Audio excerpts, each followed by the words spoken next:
Good evening and welcome back to the MODUS Super Series for the second session of today. Of course, Group B gets underway this evening, but before we tuck into that, let's remind ourselves of what happened in this morning's session when Group C got underway and Dylan Slevin made the perfect start to life here at the Super Series with some delightful displays on debut. Kieran Tierney was unable to reach the heights that he so often does here at the Super Series. This 92 checkout not a reflection of how he finished over the course of the day. Fallon Sherrock was whitewashed in her opening game of the day, but responded tremendously in her next match, pinning 4 of her 6 attempts at double, including this 1-2-1, the second highest checkout of the session. Dutchman Danny van Trijp was again inconsistent, but did produce some high-quality moments like this 116 against Fallon Sherrock. As for Carl Wilkinson, he ended day one on 6 points, starting the day very strongly indeed, this checkout helping him to a 4-3 win with 57% checkout success. The biggest finish of the day belonged to this man though. Adam Atkinson missed a chance to end the day on 8 points, but didn't miss his chance to beat Dylan Slevin, the only player to do so today. While his fellow countryman Kieran Tierney struggled today, Dylan Slevin thrived on debut. 4 wins from 5, a running average above 92 and 45% checkout success for the day. The 20-year-old very well placed indeed going into the second day of action in Group C. Paul Nicholson alongside me to reflect on what we've seen so far. We can take a little look at the Group C table at this halfway stage. Dylan Slevin, incredibly impressive. What element of his game was most impressive for you? I don't know what it is about young Irish dart players at the minute, but the temperament.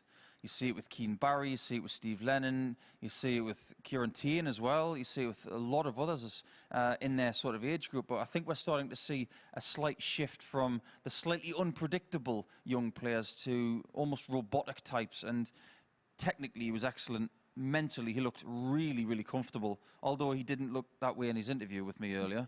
But 8 points from your debut day, you can't argue with that. Yeah, you mentioned that interview that you did with him prior to the session getting underway, and we mentioned a little earlier, didn't we? He looked slightly overawed, but that certainly didn't show in his performances. At the moment, is Adam Atkinson sat second in the table, of course, joint on 6 points with Carl Wilkinson. At this halfway stage, who do you see getting through this group?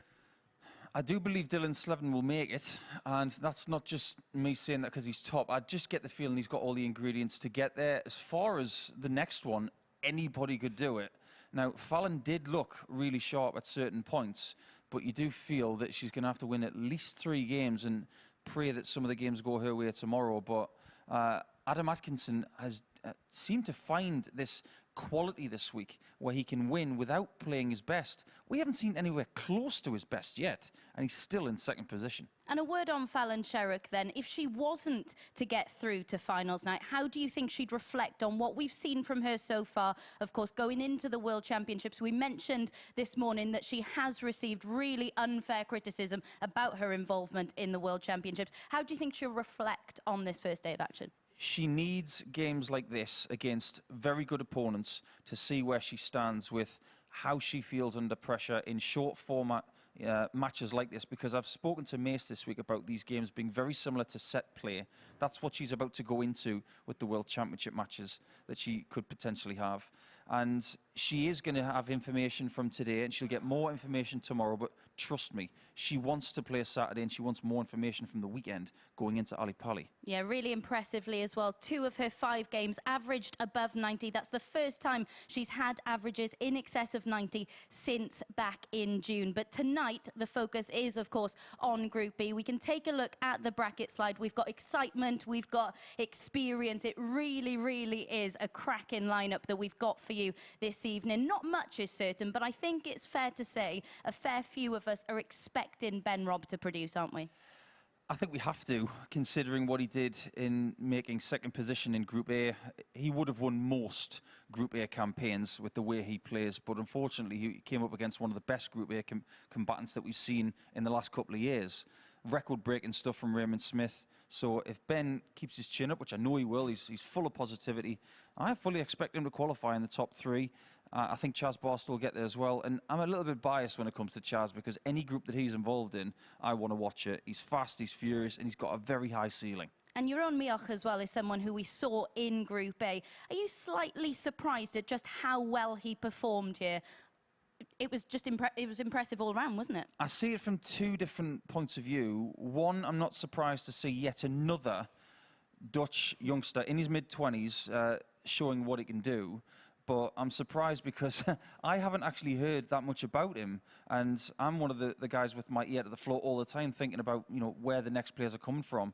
It just goes to show the conveyor belt of brilliance that's coming from that region of Europe. And Prakash Jiwa as well in action in Group B. You caught up with him a little earlier on. He is so thrilled to be here, isn't he? He looked really, really happy up on that stage. What sort of mood was he in?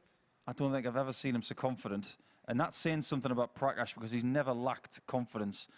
I love the smile on his face. He thoroughly deserves all of the things that are coming his way this winter, and I just hope he is able to run with it. Yeah, another player that we've got here at the Super Series this week who will be heading to the Alexandra Palace later this month. But first up for you this evening, we do have Chaz Barstow up against Ben Robb, a really, really tasty one to tuck into for our first game. How do you see this one going?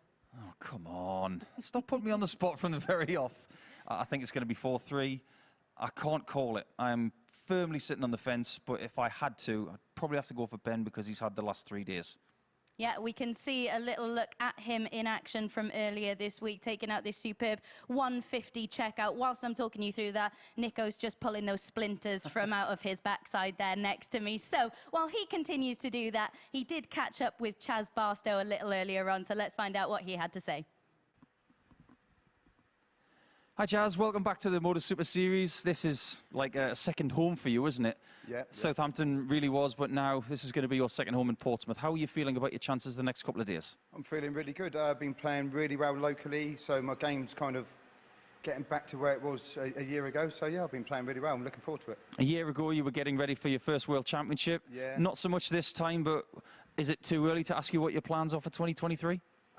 Same as most years. I'll be going back to Q School and... obviously, hopefully getting my tour card. If not, back to the challenge tours and staying with MODUS, I think, doing a bit of that. That's good to hear. Well, yeah, we hope that we probably won't see much of you next year. But so do I. About the group that you're in tonight, there's maybe some people that you haven't played before and some players that you are quite familiar with. How do you feel about the group? I've been watching a little bit of it, not all of it, but a little bit while I've been at work the last couple of days. And, yeah, there's been some fantastic games, some great players. So, looking forward to seeing how I sort of compete with them. Well, have a fantastic couple of days. Good luck. Thank you very much, Paul. Cheers. Yeah, Chaz has played more games in this tournament than anyone else involved this week. 225 games in total at the Super Series. He's posted the second highest average ever in this competition. It is the first notable head-to-head between these two players. Can Ben Robb continue the impressive form that saw him finish second in Group A on Wednesday? To talk you through this one, here's Paul Nicholson and Chris Mason. Thank you, Abby. And I won't be removing those splinters. Oh, you'd love my pal next to me. Just not that much. But this could well go all the way. My main concern, it was interesting. First leg, it's Chaz to throw first. Chaz Barstow saying that he feels like his form's coming back because his form under the lights here at this new venue has not been great for him. His running average in the entirety of his time playing in the Super Series is around 90. His average here, which coincided with the dip in form, is only 85. Now, Ben Robb is average nearly 90 for the week, is at a high of 100.35. The highest Barstow's achieved in this venue is 93.91. So he's going to have to find another level to compete with Ben Robb. I have a bit of a clue as to why that might be. He didn't play at night during his previous visit here. And already he's getting out of the traps. We've got two 180s in the first leg. This game, honestly, it makes me salivate with possibilities. Barstow is a night owl. He plays much better at night. I think he's going to play well the next couple of days. And double six will give him a first leg in 12 darts. 69. Ben, you require 85. Corrected. I didn't dig quite deep enough. Oh, that's a wild one. He's not going to dug that one. 31. Chaz, you require 12. That's a lovely guide.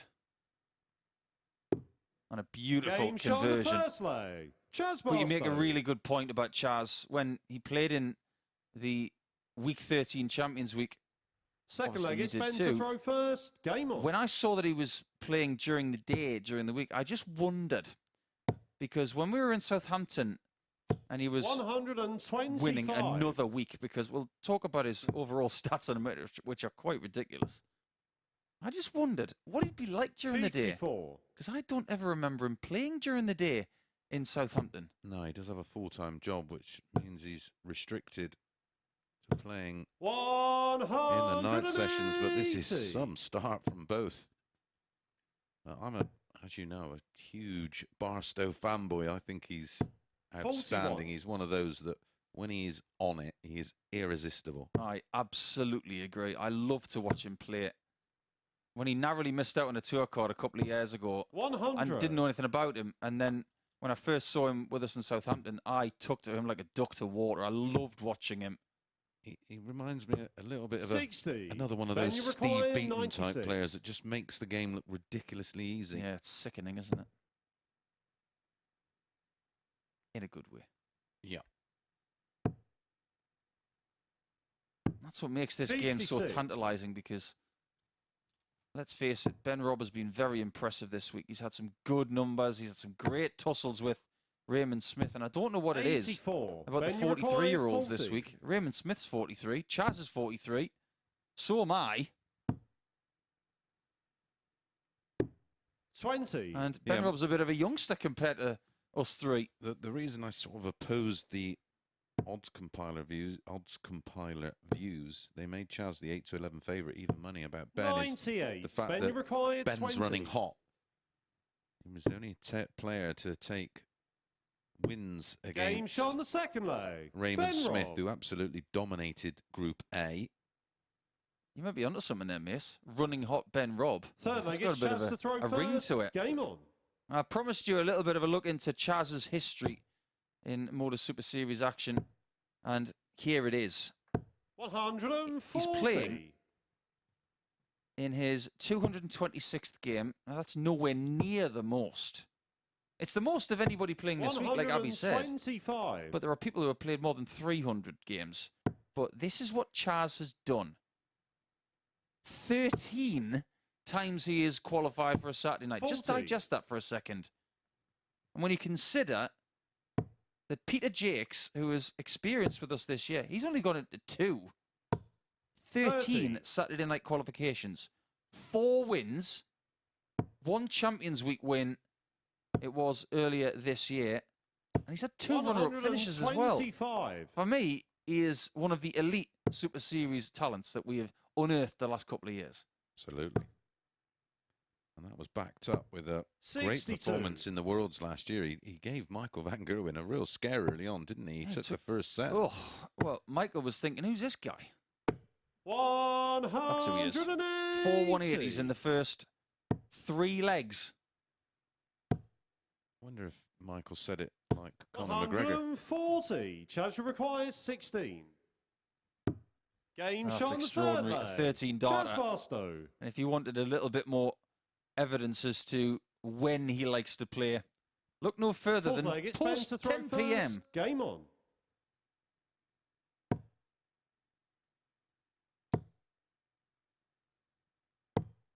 $57. And all the 2s at the moment for Barstow. Quack, quack, quack. 2 scores are between a ton and 96. 139, 2 140s, 2 180s. Then Robb, 3 scores between a ton and 139, 2 42. 140s, 2 180s. I wonder if Ben knows a great deal about Chaz, because I get the feeling that 60. one of the main reasons he may have heard of him is because of this. On top of that, he played a lot of PDC darts last year, culminating in a World Championship position, 82. like you mentioned, which it's almost become the Chaz Barstow formula, hasn't it? Because of what happened last year. If you don't get yourself a tour card, but you're the first person outside 180. You get to play in everything. Yeah. Now, it hasn't been the Absolutely. same year this year, but Well, Scott Williams has done it this year, 100. hasn't he? yeah, he has, and he's run with it. He's got a tour card for next year coming up. He's not going to fall outside the top 64, that's for sure. One thing I will guarantee is that 65. if you decided to have a little flutter on this game for more than 2.5 180s, you're laughing right now because there's been 5. Please remember, over 18s only. 60. Gamble responsibly Chaz and require begambleaware.org for 100. more information. For 3-1, he needs 95 more. 62. Ben, you require 160. And Robb needs a biggie. Just couldn't follow it. That's at a 150 100. this week Chaz, you against require 38. Raymond Smith. Couldn't trump that. Now he's got to be careful. Well, he is a tops guy, is 22. Barstow. Ben, you require There's no 60. immediate thought there of splitting to leave double 16. It's Robb who finds himself on Game tops shot and on the taking foreplay. tops Ben for Robb. this excellent first game to progress into a 5th leg, with us none the wiser as to who's going to get the points. 5th leg, it's Chaz to I was throw gonna say, if first. Ben Game Robb on. didn't know anything about Barstow. He does now. But I was speaking to Ben a little earlier, and I did ask him, 93. did you watch it before? He said, oh, yeah. He said, we all watch it. Suppose if you play and you're a fan, you watch any darts, don't you? 96. Almost. Well, this is a pretty good time slot Yeah. for people watching in New Zealand because it's morning darts. 100. Let's say they're, I don't know, 11 hours in front. This is 9 o'clock in the morning. Have your morning coffee on your way to work. Watch a bit of darts with us. Fantastic. 134. Or as I say in New Zealand, fantastic. Well, started there. He's staying there. And why not? 162. That was so good. It was just done nonchalantly, wasn't it? 41. Oh, Chaz, you require I'll just hit 146. Now you see, if he likes double 16, he would go 19s there. 60. But he doesn't entertain it. He likes to hit doubles at the top of the board. He might not have 60. any way out of it because Chaz, he you might need require double 16 here 86. should he get another treble 18. That'll be interesting to hear whether he does go ball. He's had a look. This is respect. 39. Not a Ben, you good dart, require but going for it there 170. is respect towards his opponent because he knows he could have done this. Well, he did say in that interview that he'd been 60. watching a bit of it. Chaz, you require 47. There you go. Game shot on the He likes fifth tops. leg. He takes Chaz tops. Barstow. It's 3-2 Barstow on the throw. Pressure now on Robb. 6th leg, it's Ben to What throw I tend to first. do is Game on. Put my ear pods in when I'm in the gym, and I just stick it on and listen to all the action. 26. Should imagine plenty do the same. I was writing my Christmas cards last week. I had it on my iPad. Other tablets are available, by the way. 78. And I was just watching along. Yeah. Just seeing what the form was like. Seeing Graham Usher meandering his way through to a win last week. 139. I've got myself into this habit now when I'm not here during the week. The first thing I do on a Sunday morning is check who wins. 180. First thing I do every Sunday morning now. But get this. 48. 4 180s for Barstow. And a 162. Yep. 2 for Robb. We'll have a little bit more of this scoring, please. 135. We haven't had a great deal of 180s during the day this week. We have seen an amazing run of finishing today. Some alarmingly good 100. statistics. Chaz, you require 108. Old school.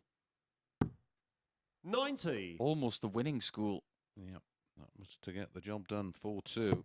He's averaging 95. Very impressed. Who do you see going for Shanghai 18 and 108 these days? 140. Chaz, you require Somewhat 80. unfashionable. 2 9s to win the match. Although No score. I have got into the 19s Ben, on you the require 108. 48. You've buckled. Yeah, I have. Just makes just such sense. This makes sense. He's already dodged 4 match darts. Oh, 40. No, but I don't think it's going to happen Chaz, you again. require 18. For the first 2 points in Group B for one of the favourites. one of the favourites to win the week. He does get the job done with his 6th match Chaz start. Barstow. And that is a great first game. Ultimately, the averages did pop below 90, but the amount of 180s we saw made that game extremely watchable. I'm not sure we're going to get a more watchable fixture this week. And you're going to have to wait until the very end of tomorrow's session to see them play each other again. But we'll make do with Peter Jacques and Jeroen Mioch when they play each other after this break.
Well, what an enjoyable encounter to kickstart the action here in Group B this evening. Chaz Barstow coming through 4-2 to get the better of Ben Robb in that one. 6 180s between the two. A 13 dart leg from Barstow, the best we saw in that match. He did miss 5 match darts, but Robb was unable to rob the leg, and Barstow sealed the first win of the session. The quality of that one not reflected in the averages, both below 90 in that match, but it really was a great contest to start the action in Group B.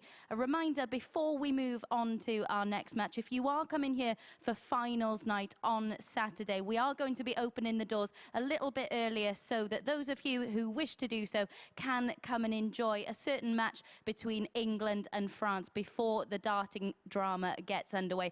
I, being a Welsh woman, have managed to avoid it. I certainly won't be here for it, but you can be if you do have tickets. Visit dartshop.tv if you want to book your free tickets now. But we are going to move on to our second match in Group B, and that sees Peter Jacques take on Jeroen Mioch. Mioch finished 3rd in Group A on Wednesday, of course, with a running average just above 87, just under 40% checkout success.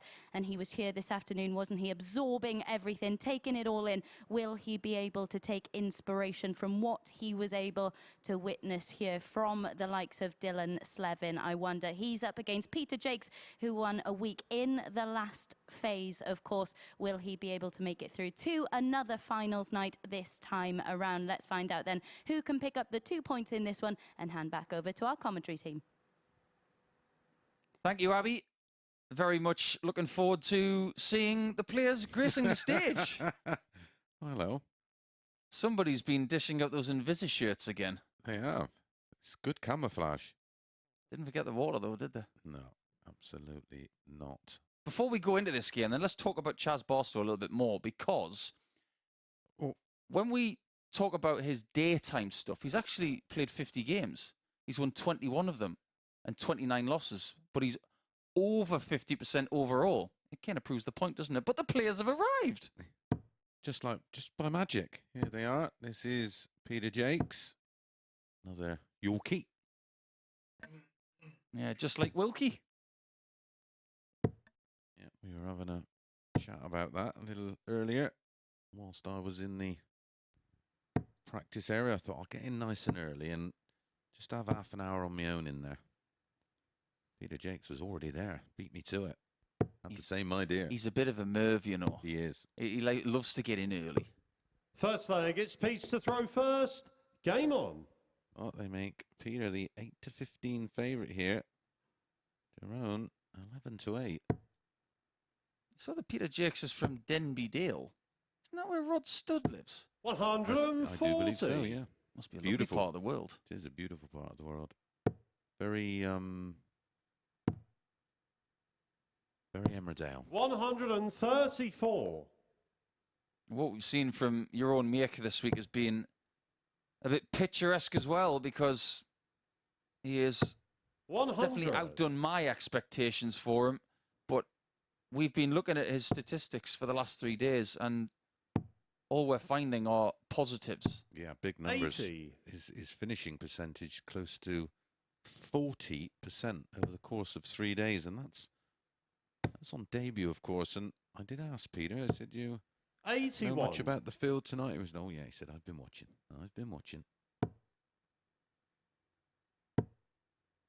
It's not the case for everybody, is it? 45. Some people just like to be ignorant coming Yeah, in, and they just don't care about, and they think that less information is better.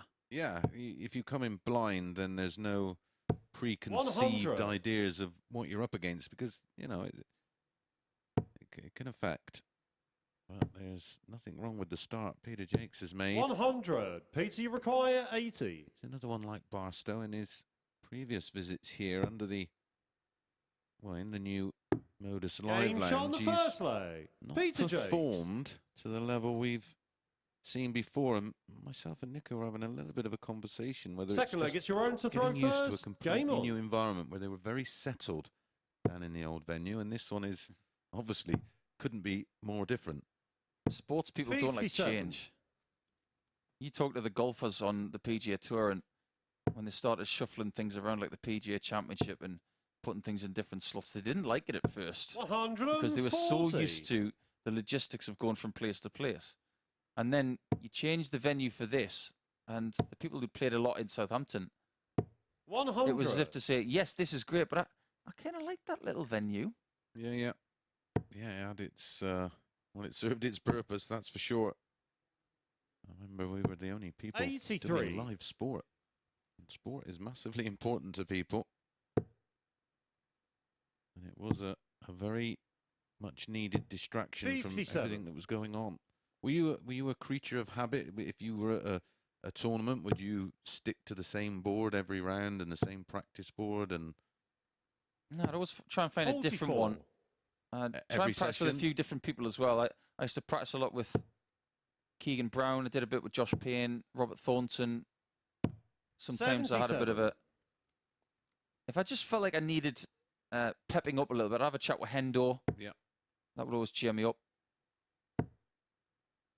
yeah, I was very much the. 140. Well, that worked that time, so I'm just going to do the same again. I did get into a bit of a mould where we'd play bingo finishes with Chris Dobie, Adam Hunt, Dave Chisnell, and 145. sometimes Richard PT North would join required us. 94. which would be hilarious. 76. Ooh, needed the trouble. So Jeroen here with an 54. opportunity. You're only to level required things up. 65. I'll tell you a funny story about that at the moment, being a creature of habit. Two-dot combination. Game shot on the second And that leg. has Jeroen been one of Mioch. his biggest strengths this week. That is not information coming from me. That is second-hand information coming from Third my leg, it's Pete's to co-commentator throw who's first. dug Game something on. up about Mioch this week. Yes, he's one of the. Well, it's actually over. It's close to 60%. The two-dart combinations. Yeah, 59. I was once at the World Match Play when we eventually found that, you probably may remember this, but there was actually toilets at the back that we never 99. knew that were there. Oh, yeah. And they eventually took out a false wall, and there was a proper old block of toilets up there. And I remember being up there and spending a penny and then waiting, and 140. there was someone at the basin, and they were like, "You all right there?" There was about 4 different ones. I went, yeah. I said, "What are you doing?" I said, "Waiting for you to go." I said, "I've been using that one all week." 54. And I just had a thing, got wash my hands in there.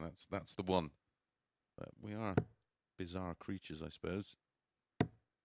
It's a And bit like certain that. people would have a certain pair of shoes, or 60. it's just something that makes you feel comfortable. I It's a suppose. bit like that line in Ace Ventura: Pet Detective, isn't it? When the Miami Dolphins are involved in. 97. I got a linebacker that hasn't changed his jockey strap for 2 years because he thinks flies are lucky. That's sport, Yeah. everybody, because superstitions, whether you believe in them or not, 60. mentally, if it works for you, fair enough. Well, that's what sports psychology is all about. 57. Who did you fancy for this one? Because I thought this was a bit of a pick-em game. Yeah, I agree. I thought Peter was too short at 8 to 15 for me personally. 134. That is old school. He was looking to leave double 10. I think we've got a lot of people who like tops and tens in this group. 39. PT required 48. Yeah, and again, very much like Ben Robb, because he's had that 3 days on there. I'm really surprised that he went for double 32. 16 there, You're only considering he required went for 155. treble 14 on 62. Yeah. That doesn't make sense to me. Nope. Don't even try and work it out, Paul. Oh. Just for a moment there, I thought he was going to 97. stay on PT the red there. requires 16. Double 8 for another hold. Game Averaging shot on the over third 90. leg. Peter Jacques. Going along very nicely right now, and it's following a similar pattern to the opening match in terms Fourth of leg, it's holds Jeroen a to throw first. Game on. Peter's hit rate, when he makes a Saturday night with us, is really good. 2 Saturday nights, 96. 1 win. If he was to maintain that, and he was to stay with us, of course, over the next few years, he'd do pretty well. 60. And it's quite a bizarre scenario. Over the last couple of weeks, we've seen players coming in that we know that are going to Q school. It's quite a weird 100. thing to say to them, but I hope I don't see you here next year. And they give you a sort of a look and then realise what you mean. That's exactly what I said to Chaz earlier. when we had a chat with him. 140. Just if you are curious, the other time that Peter did not win, he was a runner-up. 83. So he tends to have a good time of it on Saturdays. I wonder if he's going to make the Saturday again. Of course, he's wearing a somewhat anglicised shirt, 45. with a little bit of a darker background.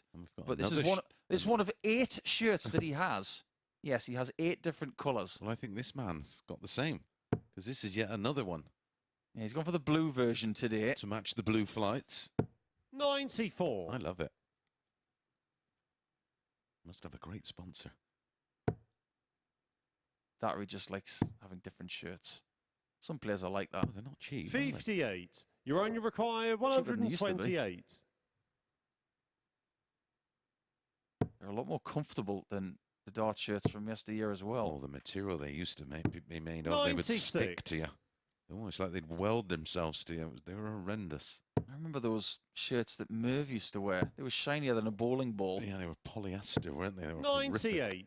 You only The require shirt wasn't really, 32. just the material. Did not breathe at all. Yeah, you didn't put it in the washing machine. You'd clean Game it with a shot on the chamois. 4th leg. Jeroen Mioch. Well, that was very shiny from Jeroen. The earrings he wears 5th aren't leg, very it's shiny. Pete's to They're throw quite first. dark. Game I've on. mentioned him a couple of times this week. He's a bit of a cool cat, is Jeroen. He doesn't say much in English because his English isn't tip-top, 81. but he's been making such a big effort this week with all of the other players trying to get to know them.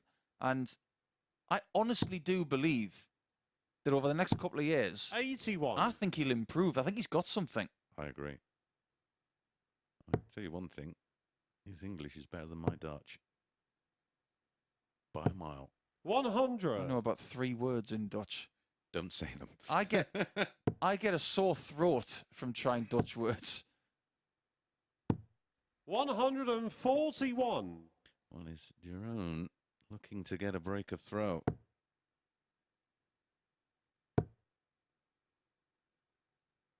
$140. Oh, that's a great response. They're both using setups that allow them to get the darts very close together, but with very different methods. 95. Peter Jacques has got darts that taper towards the end, and he doesn't have a short point in there, but if you look at the points that Jeroen Mioch is using, if you haven't been tuning in 100. this week in Group A, they are 48 millimeters long, which is very, very long. You're going to break into song then. 60. Peter, you require 80. Took this earlier. Ooh, that's made it tough. Oh, 21. You only require just a lack of 124. concentration sometimes, isn't it? You just, the disappointment, you take your eye off the ball slightly.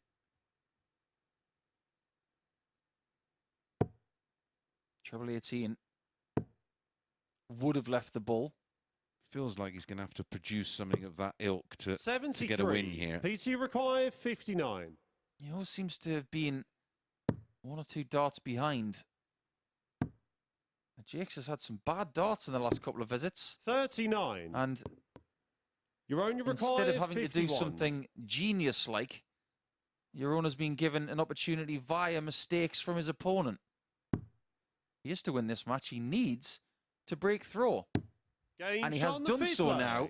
Jeroen Mioch. All he has to do now is win on his own throw here or break in the last leg. So he has 2 6th leg, it's bites Jeroen of the to throw cherry. first. Game on. Yeah, that's why we always refer to that leg when you are against the darts as a real pivotal moment, because he is now 140. loaded Peter Jacques with pressure and then starts with a 140.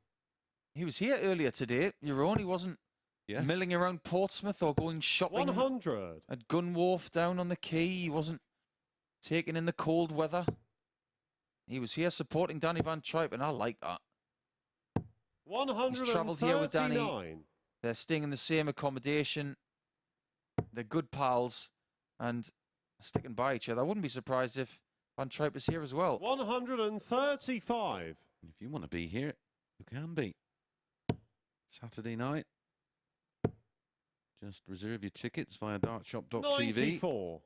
And the football will be on. Yes, it is confirmed now. It will. The doors will be open early. It's going to make for an interesting atmosphere. Yeah. 99. You only require 128. England v France match. Straight into the darts. What a night that is. What a finish this could be. 108. He's already hit that one this week, that exact same way, but he misses a match start on double 10. If a certain lager did nights, it would be one of those, wouldn't it? It would be Saturday night. 41. I have it on good authority that Danny Van Tripe is in the building supporting his friend. So a bit of camaraderie for the man from the Netherlands who's looking to join Chaz Barstow on 2 points via double 10. And that's what he does. And the match. He starts well in this group, just like he did in Group A. And I suppose the biggest highlight for him is the finishing. Look at that, 67%. And we talked about all week long, he's around 40%. This guy can finish if he gives himself enough chances. Jacques missed his chance to take a 3-2 lead, and ultimately he couldn't claw his way back. Only one player to give their first game to here in Group B again, and it's a long-awaited return for Prakash Jiwa. He will play against Chaz Barstow in Game 3 after this.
Good evening and welcome back to the MODUS Super Series, where Jeroen Mioch has just come through with a 4-2 victory to get the better of Jacques in that last match. A really good tussle between the two players without them producing anything spectacular. I think it's fair to say Mioch had 40% checkout success over the 3 days of action in Group A, and he missed just 2 darts at the outer ring in that opening match, closing the game out with a 14-dart leg. His finishing has been a real strength all week, and that seems to be continuing here this evening. As for Jacques, as you can see, 2 out of 6 on the outer ring for him. No 180s in that match. A vast contrast to our first game of this evening's session. Up next then, we've got Chaz Barstow back in action. Of course, he hit 4 180s in his opening match of the session. We can see a little compilation of all 6 of the 180s that were hit in that match between him and Ben Robb. Of course, it really was an intriguing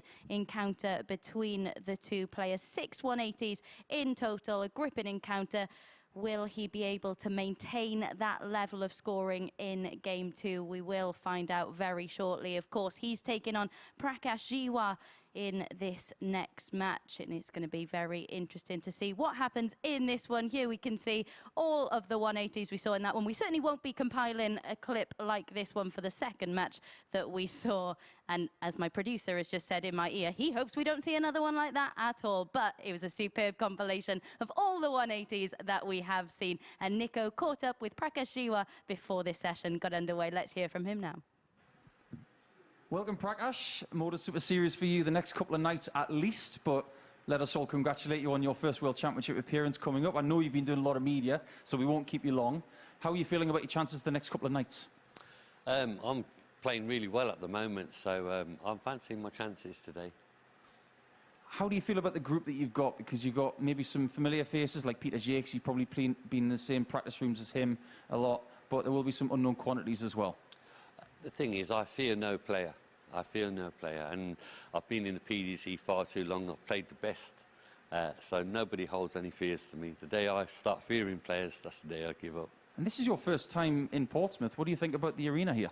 It's absolutely wonderful compared to Southampton where we played, and this venue here is just brilliant.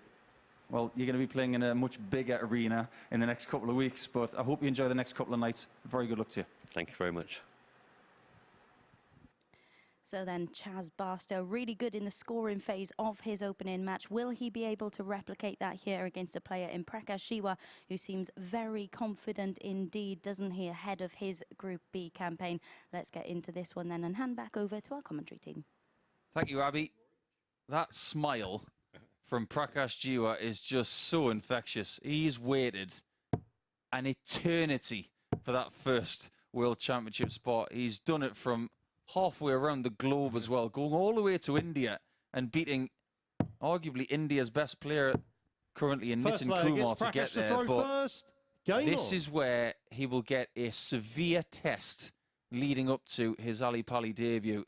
And it's perfect preparation. It really is. He says he's playing well. We're about to find out 81. Just how well. Yeah, he'll be facing Madar's Razma, won't he, in round 1? Yeah, that's a difficult draw considering how much 93. he's improved in 2022, doing things he's never done before. But I've seen Prakash at Q schools, at Pro Tour events, UK Open qualifiers. He's always been dangerous. Yeah, he was around when I started. I remember 96 going to local competitions and seeing Prakash in pretty much all of them. You want a little bit of motivation or a bit 41. Of inspiration.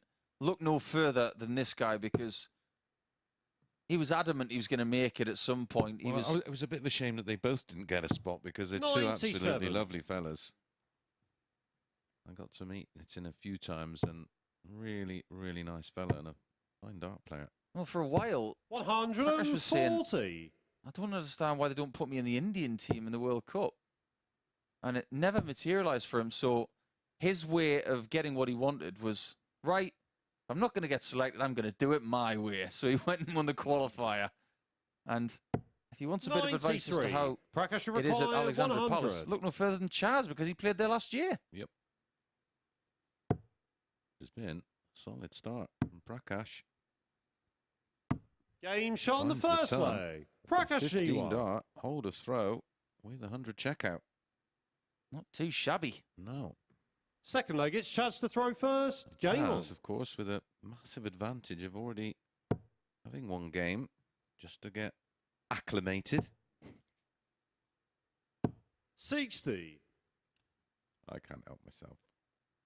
Yes, we had a conversation earlier about the difference between acclimated and acclimatized. 60. I'm just going to go and wash my hands under the faucet. Well, if it's outside, you'll have to go down the 134. sidewalk. It's almost like, look, you've got to walk on the side. Yeah, it's a pavement, mate. He's got this lovely likelihood, Prakash, of 140. side stacking. Yep. If you watch his darts through the air, they actually fishtail quite a lot. Yeah. And it's not ballistically 60. perfect, but he's actually worked on this part of his game, and it's become the way he throws. It's a side-handed delivery, 60. almost a little bit like Chaz, And but another, it doesn't throw with the same ferocity. and another player using the all-in-one stem and flight system. 100. Is that a QSOL product? I believe he is using from that particular company. 140. Chaz require 147. Number 3 for Prakash. We're yet to have one from Chaz. Treble 17. 97. Left double 8. Prakash require This 101. 101 is for a second consecutive 15 darter, but this one's for a break of throw. Just goes next door to the treble 19. He really did think he was going to get that. Chaz will go 10 for 65. tops Chaz require to 50. protect, to keep himself in with a shout. Game shot on the second No leg. doubt whatsoever. Chaz Barstow. Well, the finishing fairly immaculate. Third leg, it's Prakash to throw first. Game on. Prakash did take out the ton finish, albeit with dart number 3. The miss there wasn't a costly 140. one. And another 140.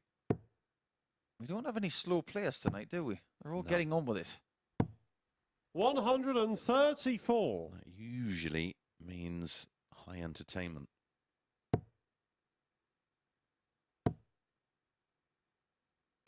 I remember 100. commentating on Prakash when he was playing in Southampton, and it took him a long time to settle. He played much better on Friday than he did on Thursday. 41. And I worried looking at his stats from Southampton, but we had a little chat, didn't we, about this? Different place, different time, 140. different form for him, and he's been given different opponents, and so far I'm seeing a Prakash who is way more prepared for this 97. than ever Prakash before. require Well, 121. his running average coming in to tonight from that visit to Southampton is some 20 points less than 89. his current average of 103.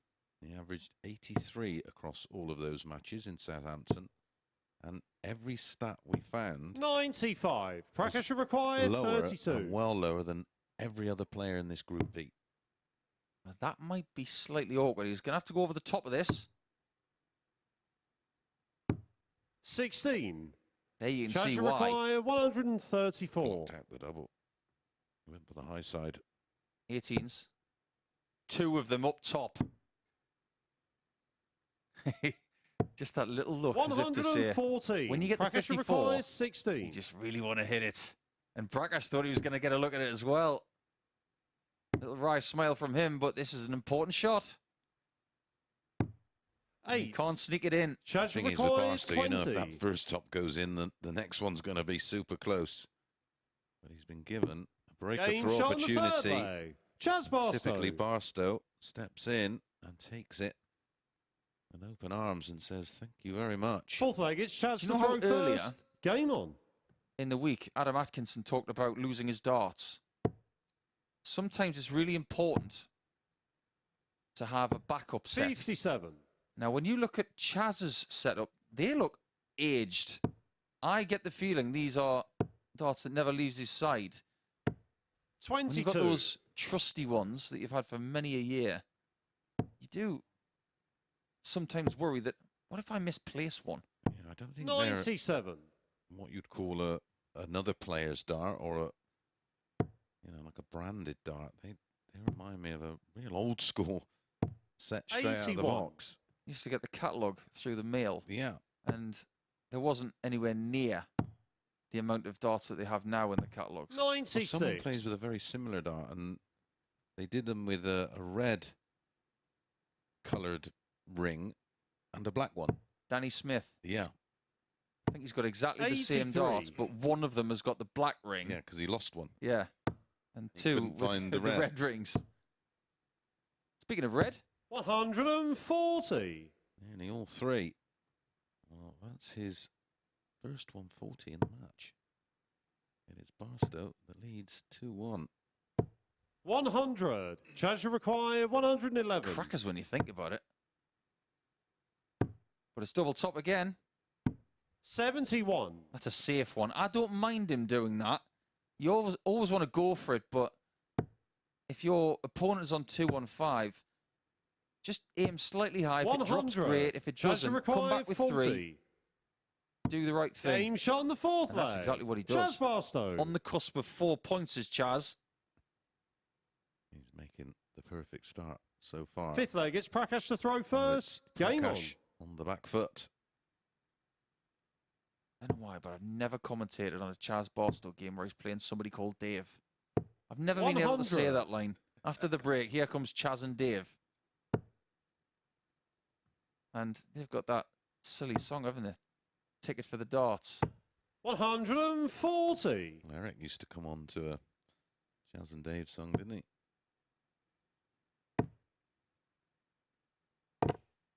40. Well, doesn't rain, it pours. Yeah, it's all gone a bit sideways for Prakash over the last few visits, and Chaz has taken full advantage of it. 60. And he had an opportunity to really take an advantage there and steal the darts. But back comes Prakash. 100. Yeah, Prakash is from the Midlands, isn't he? Right, bang in the middle, Warwickshire. 180. Not many 140s, just 2 of them. But that's his first 180 in this one. He did it 83. 4 Chaz require in his opening 121. match. He's the 180 king tonight. He'll be the king of this fixture. He might as well stay there, really. Yeah, because he wants to leave tops. 81. Well read there, Mace. Averaging 96.29. 129. Chaz require 40. Game, To no shots, avail. and the match. Barstow, Chaz Barstow. too strong. And yet again, he's proving that playing in the MODUS Super Series at night is his domain. So far, so good for Barstow. He's halfway to the perfect night, and he was almost perfect on the outer ring as well. 80%. But you have to say, in the middle of the game, Prakash missed some key doubles and let Barstow win, and he ran after that. It's going to be Jacques against Ben Robb in match 4 after this break. It's not that far away, so get yourself a little late night Horlicks or other beverage and join us for that very shortly.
Welcome back to the live lounge here in Portsmouth, where Chaz Barstow has just made it 2 wins from 2 in Group B, a 4-1 victory for him in that one over Prakash Jiwa.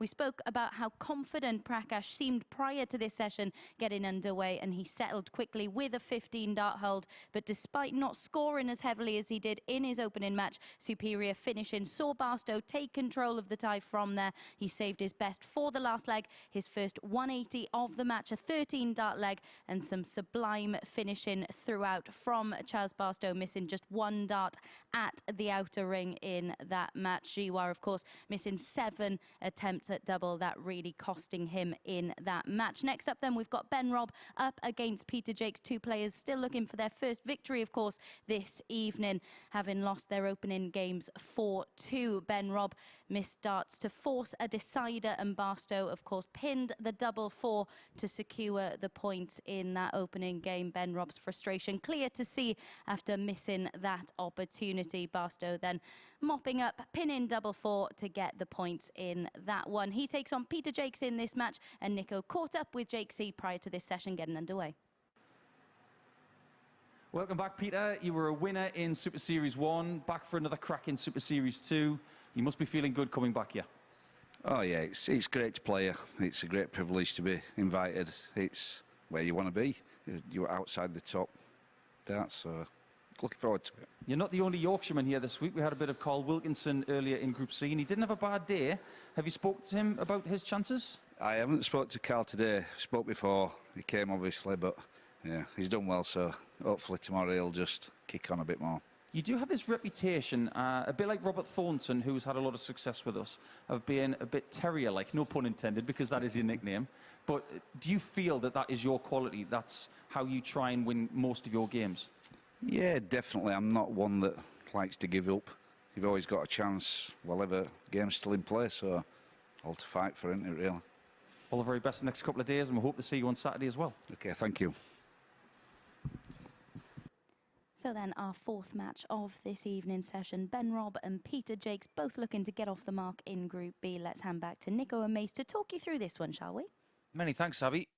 Lovely to talk to Peter once again, a really proud Yorkshireman up against a very proud Kiwi here. When you talk about Yorkshire versus New Zealand, you could be talking about cricket. But this is darts. We've had a real international flavour, haven't we? Love it. Best thing about, for me, the MODUS Super Series all year are the 2 weeks leading up to the Worlds, because we just seem to attract some international players coming from further afield. We had it with Matt Campbell last year. We had it with some others as well. Danny Larrabee. It was fantastic. First I really leg, do it's enjoy Ben these to throw last 2 weeks first. before Christmas. Game on. Well, we are fortunate enough to get, of course, so many players that will be competing in this year's World Championships. Gives us a nice insight as well, of course. 60. We'll be working on that World Championships for TalkSport. And I'm not giving too much away about next week. Oh, I know. You'll just have to wait. We'll tell you tomorrow. 83. No, Saturday. We'll tell you Saturday, but you will not be disappointed. No, you won't. Ben would have been a little 44. disappointed with the first game tonight, but he didn't have the darts, and he was up against Chaz Barstow, who's one of the favourites, so not the ideal start, but he didn't play 58. that badly, but he's playing on a nighttime session for the very first time, and this will feel a bit strange because during the day this week he was very 45. useful. Yeah. And if his jet lag was disappearing, it might come back, because we have our own little compartmentalised jet lag here at the Super Series. 81. Because when you get finished at 2 o'clock in the morning, that's just not normal. No, we shut our eyes and up at around about 7. A bit of breakfast and then 180. to the MODUS Live Lounge as the first Max goes in. That's his 3rd of the night. Hit 2 against Chaz Barstow in defeat. Barstow hitting 4. But they're very similar in temperament, these two. You mentioned well, it is his nickname, the Terrier, the Yorkshire Terrier. This man's a bit like that, a bit more of a... 43. PT more of a required Rottweiler, 99. Looking at the size of him. Here we go. Stick a flake in it, Peter. Double 10. 79. Not quite. Ben, you require 129. This is also a 3-dart finish.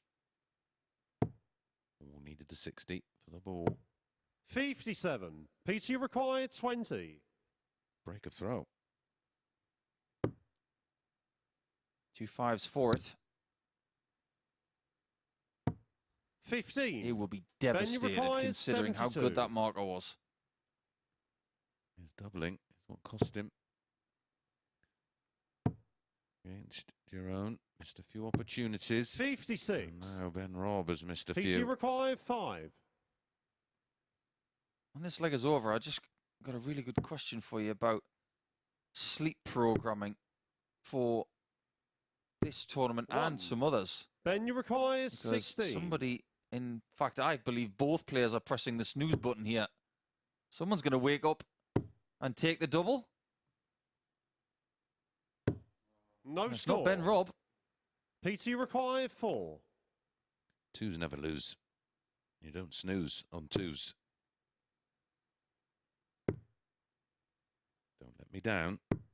Game shot on the first leg. Peter Jacques. Oh, despite a 180 each, that was a 24-dart break of throw. That is one that's got away, and Ben's got Second to leg, it's Peter to throw avoid first. Game on. the disappointment. So sleep programming for when you're scheduled to play it. When you play it in this tournament, 139. obviously it starts at 10 p.m. at night in Group B and on finals night.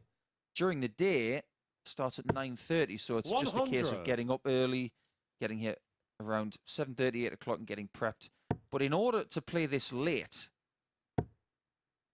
is it important for them to sleep during the day 60. and to get that rest before you do go really late?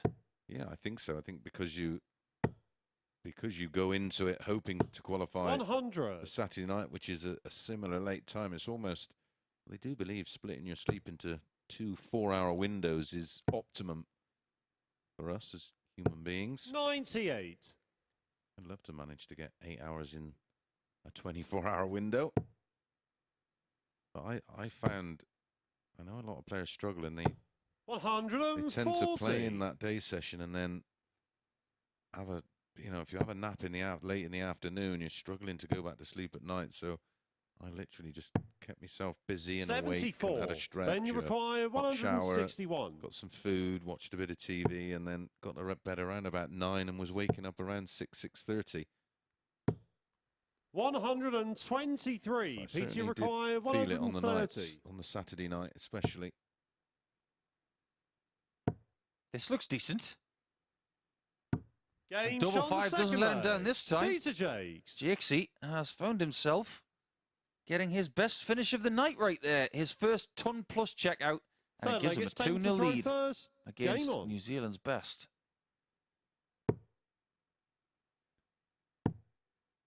He will feel that that's another one that's 93. got away. He's got to watch himself here. Did lose 4-2. Another defeat. He may find himself chasing a bit. 121. It's not the end of the world in this group. Remember, it's the top 3 out of 5 to qualify. Join 140. his companion here this week, Raymond Smith, who's safely through. I'm sure he's nice and relaxed tuning in. I'll tell you how 45. Raymond Smith is feeling right now. He's about as comfortable as Gianni Infantino is in his Qatar chairman's chair. Just watching along, saying, right, you guys can stress it out for the next couple of days. I'm already there. Saturday night. I don't care about the football because the Aussies are already out of the tournament. So Raymond Smith has only got one thing on his mind this week, and that's getting the win. 55. And bolstering some already brilliant confidence. But one thing I will say about Robb's chances in this group, before we saw a dart tonight, there is 30. not 1% of my brain that thought he wouldn't qualify. I thought he and Barstow, for me, were both going to make it. And I was 140. really struggling Ben, you to find require the other one. And I went for 146. Jacques. Yeah, I picked Jacques as well. Game shot on the third leg. Ben Robb. And that's what he has in the locker. We just had a 130 out. Backed up with a 140, both won in 15 darts, Fourth leg, and it's both holds Pete's to the throw throw. first. Do you know what Game this on. game has been like? And I'm going to paint a very, very vivid picture for you. When I was growing up and it was Christmas time, we used to get these awful biscuits called Danish butter cookies. They were covered in sugar. 140. And they were disgusting. But we'd eat them all anyway. And it was so hard to open. And you might think, where is he going with this? 78. The first leg was like the tin had been sealed. And then all of a sudden... Use that tape on it. That's almost... and there's reams of it going yeah, around. just get off. 140. And someone has opened the tin up, and we've got two massive finishes. All of a sudden, it's biscuit-a-thon in this game. 125. Things have changed. The averages are both in the 86 region now. They were below 70 for that first leg. Just goes to show how well they've played since then. 140. Oh, that's third consecutive 40 in the leg for Peter. He's found his range. 60. Peter, you Robb still require hunting 81. around the lipstick. Potential 11 darter.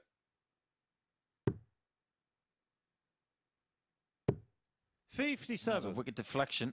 Horrible, wasn't it? Completely went the other way. Caught the flight. Ricocheted. 60. Peter, Look you at the two require players who use a 24. tapered barrel towards the point. They have this gift of getting things very close together, but some of the deflections are a bit strange. No score. And there you see 3 darts close together, but nothing in the bed that he was looking for, and Ben Robb is still not on a finish. Yeah, he will be frustrated not to keep closer order. 100. Peter, you require I sense a 24. bit of frustration for the first time this week from Ben Robb. Someone's dropped a dart, and it's Peter. Fortunately.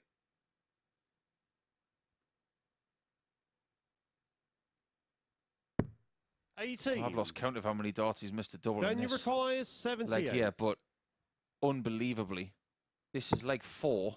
He's missed 16 darts at a double. Robb's had mixed fortunes on 12s this week, 54. and it continues. Peter, you require 6. Well, you could try that a few times. I'd be amazed if you don't hit the double. It was the perfect guide. He's edging closer. He's only got... Well, he's going to pick the right side. Interesting. No score. I would have gone the other side. Ben, you I'd have require almost used 24. that second dart to try and navigate into the double when he needs double 6. Game shot on the 4th leg. That's a Ben gift. Robb. There is no way on God's green earth that Peter Jacques should have lost that leg. He knows it. 5th leg, it's Ben to And throw first. in the middle of that Game leg, I was waxing lyrical about how they'd played so much better to get their averages up towards 86. Now Peters has dived again, 140. all the way back to 77. Well, what did he miss there? 12 darts, I think, at a double. 41. That's not going to do anybody's confidence any good. Ain't going to do your average any good. It's almost a leg, isn't it? Well, it is a leg. Did you used to get anything at Christmas time that 59. you would get every year and you just, oh, not again? No, I was very fortunate. My mother was 78. quite creative and always managed to know exactly what I wanted.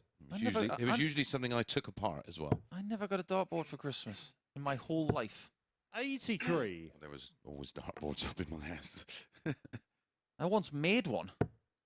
I wanted one so badly and didn't get one. I found a marker pen and a bunch of old cardboard boxes and drew one 100. on there. Yeah, I had this terrible thing where I always wanted to know how things work. I actually electrocuted myself once after taking apart a tape deck.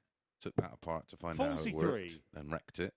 And then I got this amazing remote control car or radio control car and took that apart and wrecked it. 43. Still like that with cars now. Hence I have 6 of them. Yes, he is like that. And pretty much taken all of them apart. 140. Oh, Ben is taking control of this game by the looks of it. Unless he has a bit of a nightmare on the doubles as well. That's an interesting play. A lot of players might have gone 36. for the 177, but one of the good things about hitting the 180s, he's in single to double combination range now. Ah, shot look the at that. play. Right Ben in the Robb. corner. 3-2 Ben Robb. And we overuse this phrase, but by hook or by crook, Sixth leg, it's Peach he to is throw 3-2 first. up. Game on. Yeah, talking of taking things away, I used to have some fascinating conversations with James Wade, who's an unbelievable mechanic. He really is. 60. Photographic memory can take something apart, and he's not that long ago. He doesn't no longer have a garage, which he had with his dad for years and years and years, and he'd 57. literally take something complex apart. He would rebuild gearboxes, engines, go to darts on a Thursday, come back Monday, and his mind would know exactly how to put it all back 60. together. So I was constantly, oh no, what have you taken apart this time, Mace? Well, James, what it was, I decided that I was going to recondition a gearbox, and all I do is, oh no. 41. I once shared a flight with James, and he asked me what I was driving, and I just bought a BMW 328i, and he described that car from top to bottom. Completely photographic. 180. A bit like that 180 from Peter, which is his third of this game. And when you consider he didn't get any against Jeroen Mioch 139. in defeating that second game, he's definitely found his scoring boots. But unfortunately, he's missed 19 darts at a double in this game. Ben Robb's missed 60. 9 himself. 33 darts at a double between them. 140. Peter, you require I think 141. Ben fancied the max himself there. And he's going to get a look at 124 for the match. Yeah, easier finish of the two. And he can stay there if he's got room. There is other options, but... 85. Ben, you require 124. Bullseye. 99. Chance Peter, you require missed. 56. Not sure about you, but I fancied that. Yeah, me too. Jake's turned this around. We said he was a bit of a terrier. He never gives up. And he's Game shot done on the brilliantly sixth to leg. bring us to the Peter limit. Jacques. One more leg in this match will decide who gets their first 2 points. Seventh of and this final leg. group. It's Ben to throw first. Game on. First one to go all the way this evening. The point of no return for 77. both.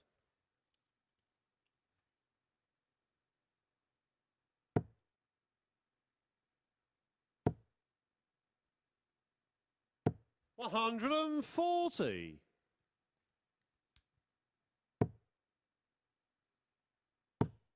How dependent is Ben Robb on that first dart? Because when he gets it right, his scoring visits are just so much better. Yeah, it's massive for him, isn't it? That's not certainly not unusual with dart players that rely so heavily. 140. They talk about how you get the first start in the right place, and then after that, the target changes. You don't go for the 60 anymore. 140. You actually go for the flight. Yeah.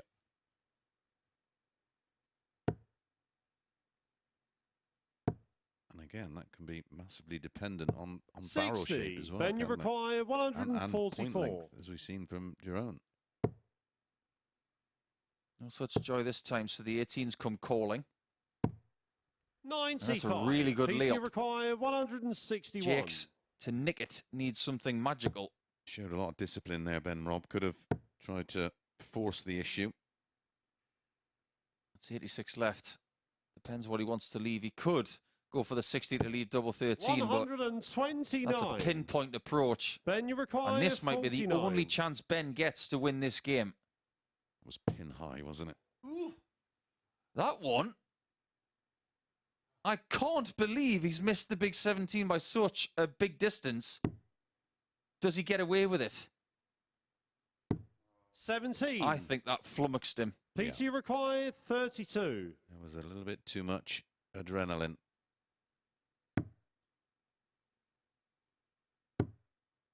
Oh, how much of that can he see, Nico?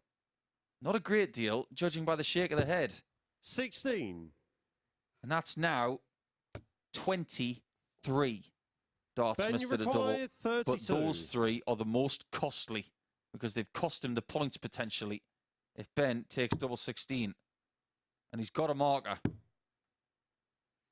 Now he's got a blocker. No score. Oh, my word. 23 Try and do that. at 15 is 38 darts missed at double in this match. Are we going to get 40? We are. Game, shot, But ultimately, and the match. Peter Jacques Jacques signifies that whole game with the puff of the cheeks at the end. An unbelievably tense match won by the Yorkshireman by 4 legs to 3. The averages are pretty forgettable considering the heights that they have achieved in their career and with us as well. But look at the amount of darts missed at double in that match. That is one of the strangest games that we've had this week, but albeit very entertaining as well. Jeroen Mioch and Prakash Jiwa are waiting in the wings, and they will take us to the halfway point after this short break.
This is the MODUS Super Series.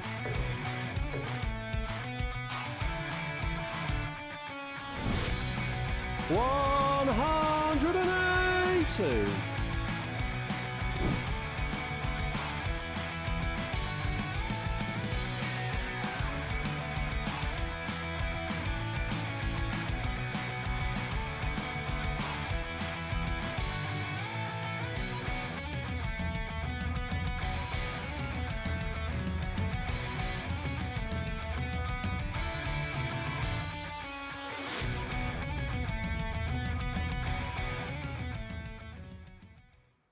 And a reminder that you can visit dartshop.tv to book your free tickets for finals night. A reminder also that we will be showing the England-France game ahead of the darting action getting underway this weekend. But back here in Group B, Robb has just been defeated for the second successive game at the start of the action in this group. Peter Jacques coming through in a last leg decider to get the better of him. I think many of us were confident, given what we've already seen this week from Robb, that he would really motor in Group B, but it's not working out that way at all at the moment. It was Jacques who established an early lead, aided by our second three-figure outshot of the night, the 130, to complete a 15-dart leg, but a 146 checkout from Robb in the next leg got him back into the contest. We went all the way to a decider. Both players missed some really nervy darts at double, but it was Jacques, despite missing 25 darts at the outer ring, who was able to get over the line in that one. Neither player will be overly pleased with their finishing stats in that one, that is for certain. But now we move on to our next match, which sees Prakash Jiwa take on Jeroen Mioch. Of course, Prakash Jiwa has shown over recent months that his performances can fluctuate quite drastically from match to match. He is certainly capable, though, of putting in an average in excess of 90 up to a ton. Will we be able to see something of that ilk in this next match? His finishing will certainly need to be better against a player who, well, his finishing has certainly been a strength, hasn't it, all week in Mioch. Let's get into this one then and hand back over to Nico and Mace. And a very warm welcome back to Jeroen Mioch. Yes, he has finished very well this week. But I suppose when you think about the first game in Group B for Prakash, he just needs to give himself a few more chances. He had 8 darts at a double in that first game of the night against Chaz Barstow, but he didn't get a shot at double in every leg, Mace. No, he was just got out-muscled in the end by Chaz Barstow. Well, he was out-finished because Barstow's finishing was blistering. First leg, it's Jeroen to throw first. Blistering Barstow.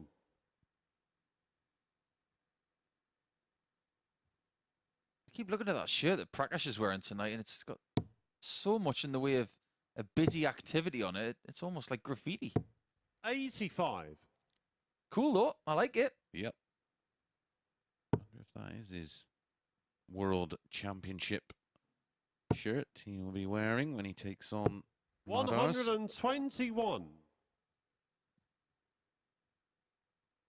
Yeah, people might not think that darts is big in India, but there's a lot of people in India. 131. And it is very well followed and has been for quite a few years. 100. Well, those sort of what you'd call traditional sports over here, like snooker, is also big in India, as is, I do believe, billiards.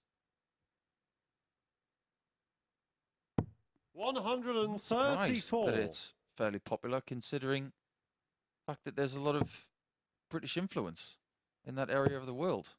Yeah, absolutely. 60. Not the You're only first required Indian player to play 151. at Worlds either, is it? Apart from Nitin, of course. No, we've been looking into that, haven't we? 93. Very first Ali Pali, wasn't it? Yeah, 2008. Can you believe it's 15 years now at Alexandra Palace? 80. 15 You're years. only required Wow. 58.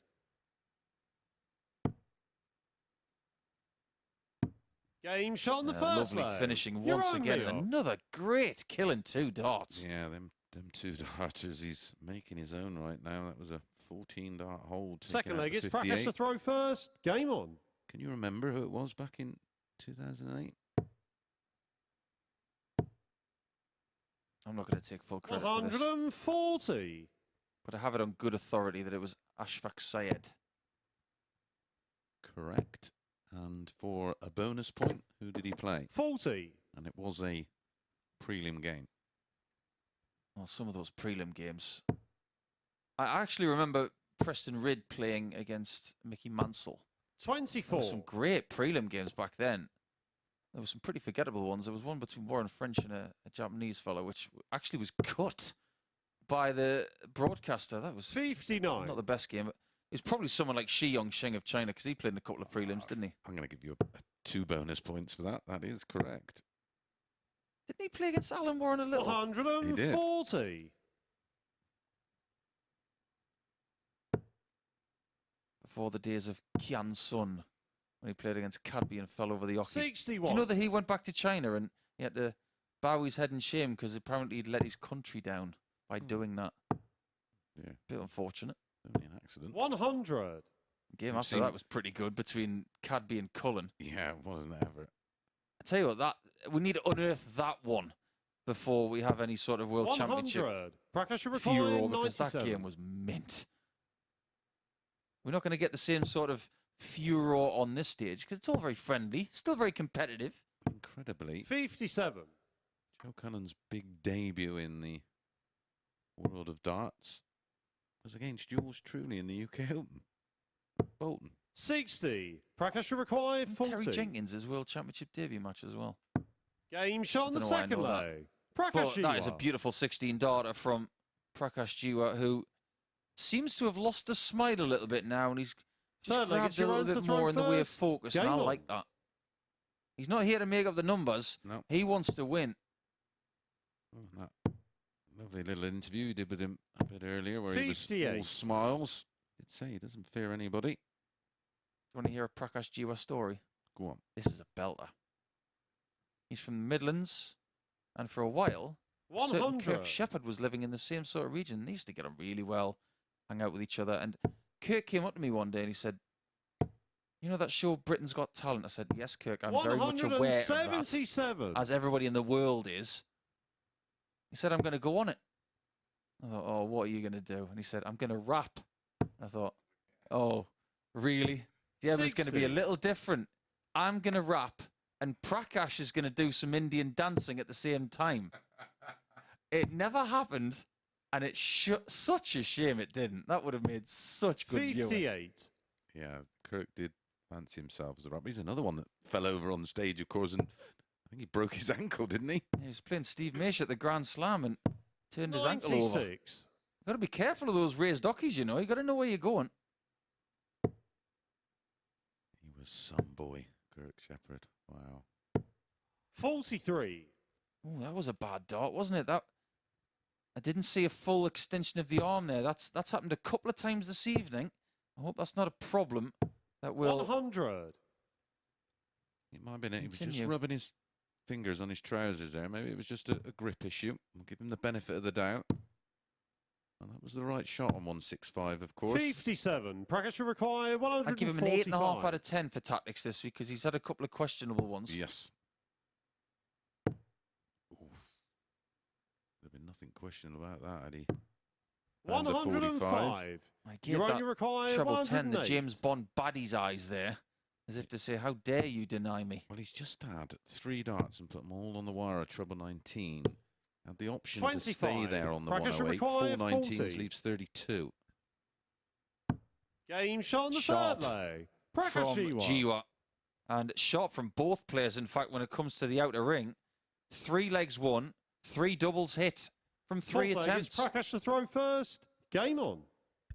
Prakash scoring his opponent. Twice as many scores of between a ton and 139 and twice as many 140s. If Prakash wins this game, 100. Chris, the only person without points after 2 matches each is Ben Robb.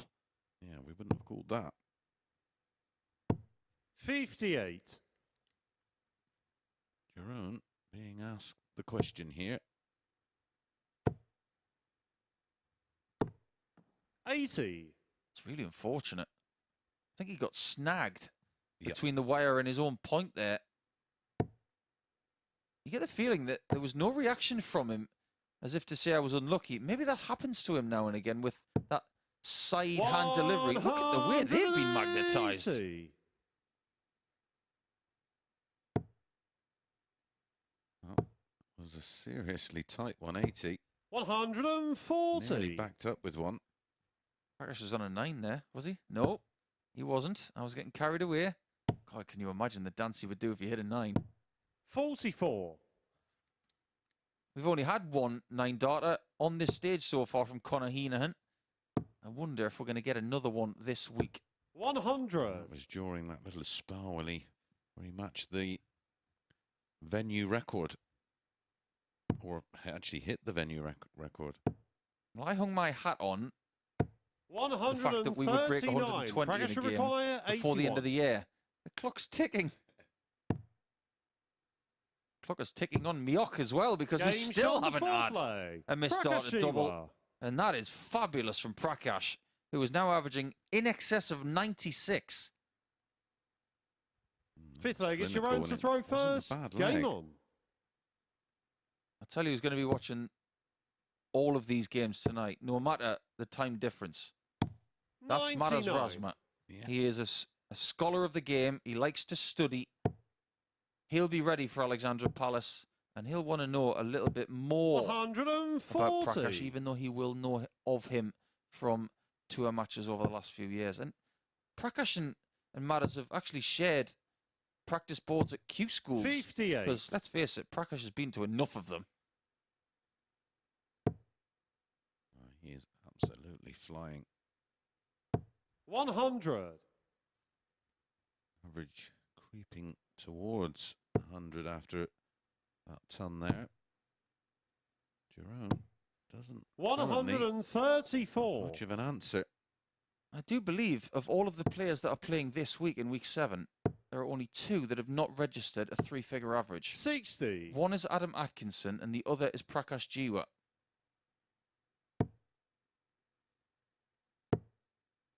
Prakash's PB from Southampton, 60. 97-ish. You think about his experience, and you consider what's happening to him at the age of 52. 140. He's You're played on in your require 129 150. Players' Championship events.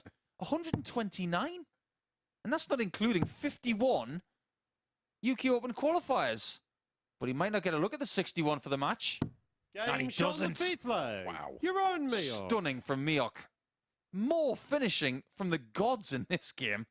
A little bit different to the previous game, I'd say. Sixth leg, it's Prakash to throw first. Game on. Yeah, it's like comparing apples and oranges, that. Wow. We've now had 5 legs completed with only 5 darts at a double. In your vernacular, Mace, it's like 100. comparing apples with pate. Although I'm sure that's a French thing, possibly. Oh, you could have a bit of fruit on top of a bit of pate, 134. Yes. especially if you caramelize it. Stop.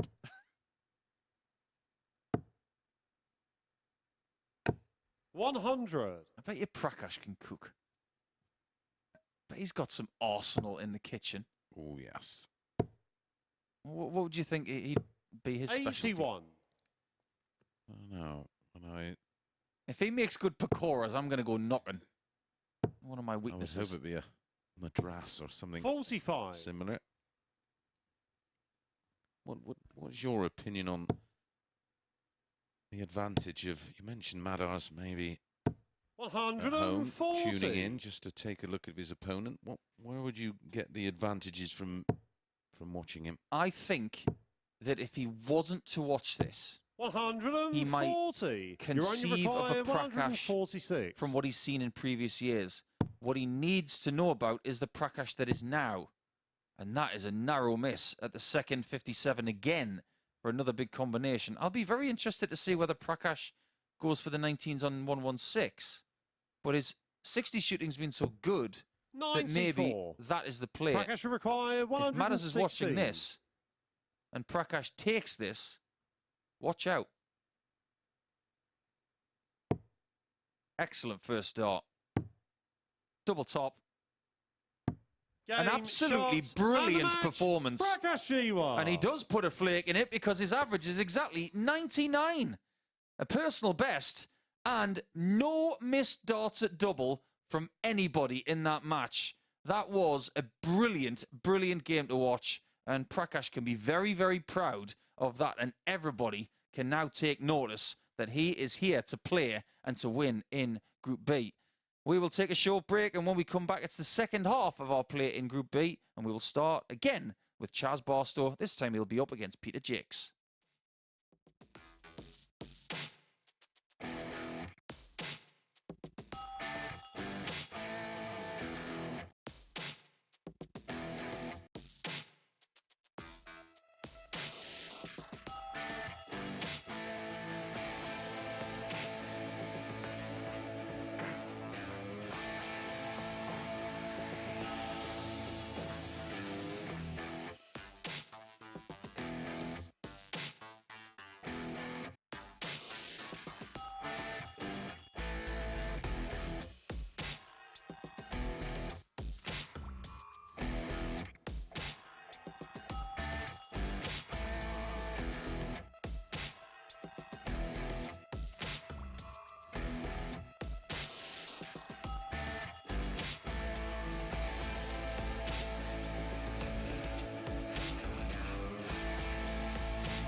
Welcome back to the MODUS Super Series here at the Live Lounge in Portsmouth. Paul Nicholson alongside me to look back at what we've already seen so far in Group B. This is a quarter of the way through the action in this group, of course. Prakash Jiwa actually said before that match that we do see him put in performances like this, but his level does fluctuate, doesn't it, from game to game? But that was really superb from him. Yes, it was. He can't really ask for much more than that. Getting enough chances and taking them all. I mean, 6 darts at a double from both players in that match. 6 hits.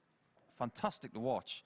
And you saw what it meant to him. He's puffing the chest there, and he's just full of beans. Great to watch at the minute. But this is a fabulous group. And to see Robb at the bottom, very unusual. And just on Prakash as well, you mentioned it during that last game. He was all smiles, full of laughter coming here this evening, but that was business-like from him, wasn't it? That had subsided, and that was all about the darts. Yeah, that's experience as well. We've talked a lot about what he's done previously. He's played so many big matches against so many big players, but he hasn't had his huge moment, and he made that game about him. That was a fabulous, fabulous performance. But you can see that everybody's bunched up. There's only 4 points between them. It's only the quarter-way point, as you mentioned, Abby. And Ben's going to have to really respond now. But you've got the likes of Barstow at the top, and he's just impressing again on a Thursday night. Yeah, and he has treated us to that 1-4-6 finish, but his finishing overall from Robb, it's not been good enough this evening, has it? I'm afraid not. I mean, he still lost a game when someone's missed 25 darts at a double against him in a match, and that's a worrying sign, so things are going to have to change. What do you know about him in terms of his mentality? How do you think he'll reflect on that? Will he let that fester, or will he be able to put that to the back of his mind? No, I don't think anything affects Ben. I think he just gets up there and he does his thing. He's a typical Kiwi who just shrugs it off, moves on. It's the whole Phil Hazel rule, isn't it? You've got 3 minutes to get over it and then you move on. Indeed. Next up then, we've got Chaz Barstow up against Peter Jacques. Chaz Barstow will be the one player at the moment who can just sit back and just think, if I keep doing what I've done so far, I've got a very good chance. This is it with his experience. He's got in excess of 200 games in the bank. He obviously has a bounce in his step coming here, and he's a night owl. He loves playing night darts, and he doesn't ever fluctuate when it comes to his nighttime stats. He's always putting in good numbers, and that is worrying for his opponent here. As for Peter Jacques, of course, we mentioned that he missed over 20 darts at double in that match against Robb. But we've seen him do that before, haven't we? We've seen him not look very efficient on the outer ring, but still find a way to get through. Yeah, we don't put averages on the checks at the end of the week. And he still found a way to win in that second game. So, Terrier, yes, he is one of those. But he will have to put those missed darts to the back of his mind. So, and he's going to have to play better against Chaz here. Yeah, interestingly as well, the last time he was in action at the Super Series, he had a different shirt prepared for every day that he was in action. I wonder whether he's brought 3 this time around, expecting to make it all the way through to finals night. We'll certainly ask him about that one. But let's tuck into this match then and hand back over to Mace. Thank you, Abby. And, well, I echo every word. This man is going to have to dig out his finishing boots. Well, this man's finishing tonight. He missed 12 himself in that match against Robb, which got the action underway at an hour and 50 minutes ago. Did tidy things up in his next one, though. 4 out of 5 in that 4-1 win against Prakash Jiwa, where he averaged 96.61, which was the highest first leg, of it's the Chaz night to throw until first. Prakash Game just put on. on an exhibition of finishing himself. 4 out of 4, clinical, 99 average, won it with the 116 out. 140. Chaz was the 4-6 favourite. Peter priced it at 11-10. 180. Peter already.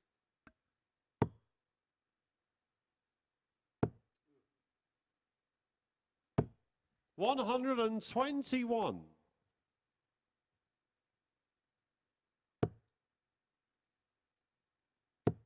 Just looking over the stats, and 85. these two have met a while ago now. Series 1, Champions Week, Group C. It was 1 win apiece. 140. We also met this year on the Challenge Tour in Hildesheim.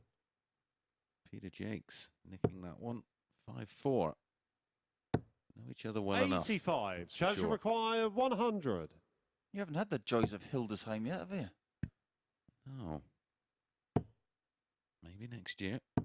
60. Peter I'll take require you to a lovely steakhouse 151. there Sounds like a plan. called Dorados. Well, there's been plenty of exhibitions going on tonight up and down the country. One in Derby and one in Cardiff. And tonight, of course, 98. as you Chaz mentioned a little require earlier, 40. Mark Webster, our colleague and fellow commentator, defeated MVG. 20. Lost to Vincent in Peter the final. require However, 53. Gezi Price has played Ricky Evans in an exhibition tonight. Both players, of course, in Game the shot on the Worlds. first leg. Peter Jacques. Gezi Price won 3-0 with 132.62. Now, I often question doing Second leg, it's Peter to throw exhibitions first. going Game into the on. Worlds, but obviously there's a lot of them going on at the moment. We've actually got one in Portsmouth tomorrow night, haven't we?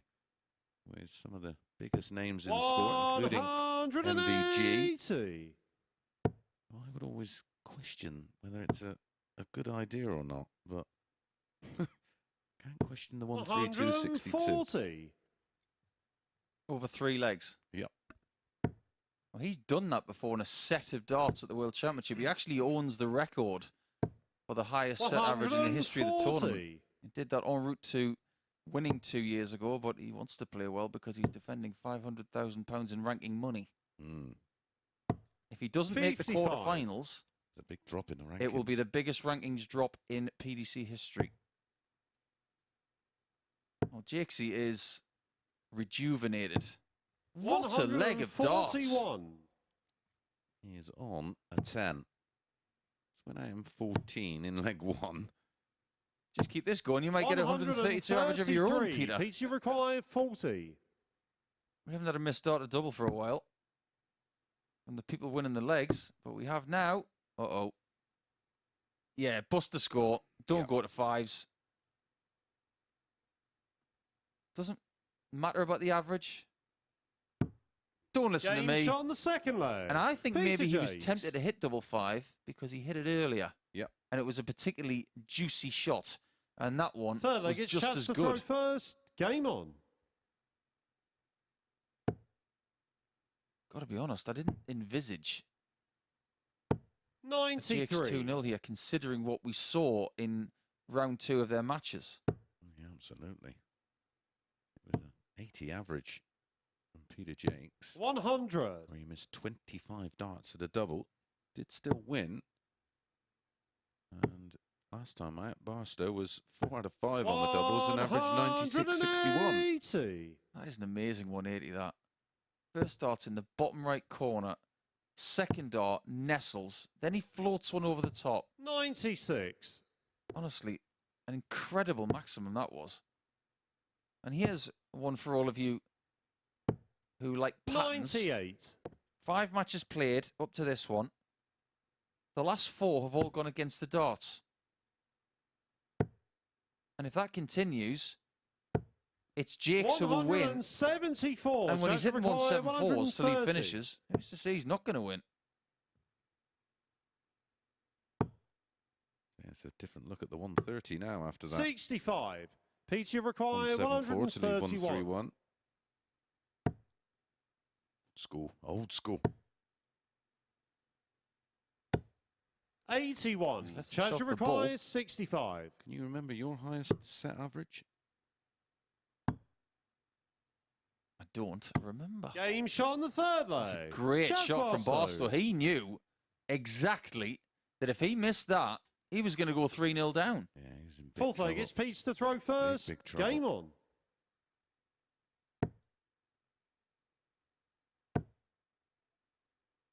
I have absolutely no idea about 100. my... Yeah, I can remember mine, 118.65 against John Part at the Tavern. I only remember it because it popped up on YouTube not very long ago 99. when I was hunting around for other players' averages and performances. Tell you what I was really proud of. I wore this absolutely terrible 42. pink shirt Is that just because it reminds you of me? 1 year at the World. I wore the shirt at the Grand Slam, then I wore it one more time at the World Championship in round 1 with a pink tie. 121. It was awful. I remember it. And I played Steve Farmer in the very first game of the tournament, and I thought, why do I always get the top qualifier from the Pro Tour? 85. I got Steve Farmer, and he was in great form. I thought, I'm going to have to be ready for this. But I won 3-0, and my finishing percentage was 83%. Wowzers. For 3 sets. I'm very proud of that. I've never been anywhere near that. That's incredible. Yeah, I took it a 140, a 144, and a whole bunch of other stuff. Well, I know Steve. 80. And the one memory I have from Steve is 101. busting the 180. Remember that? Honk, honk. Oh, ideal. Game shot. Ideal to take the one away Chaz from it first. Barstow. That was not on purpose, but he knew that it didn't harm him, and it's now 2-2. This game Fifth leg, it's is Chaz to throw delightful. First. Game Both on. averaging over 105. Yeah, the opening 2 legs, 14 and 12 for Peter. The response, 15 and 12 59. from Chaz Barstow. We've had 3 180s and a 174. This is special. What you need in darts is 100. brilliance and commitment. And as we approach 12 o'clock, didn't the commitments actually sing? I'm going to wait till the midnight hour. You're going to have to wait until the midnight hour to see who gets the 41. win in this one.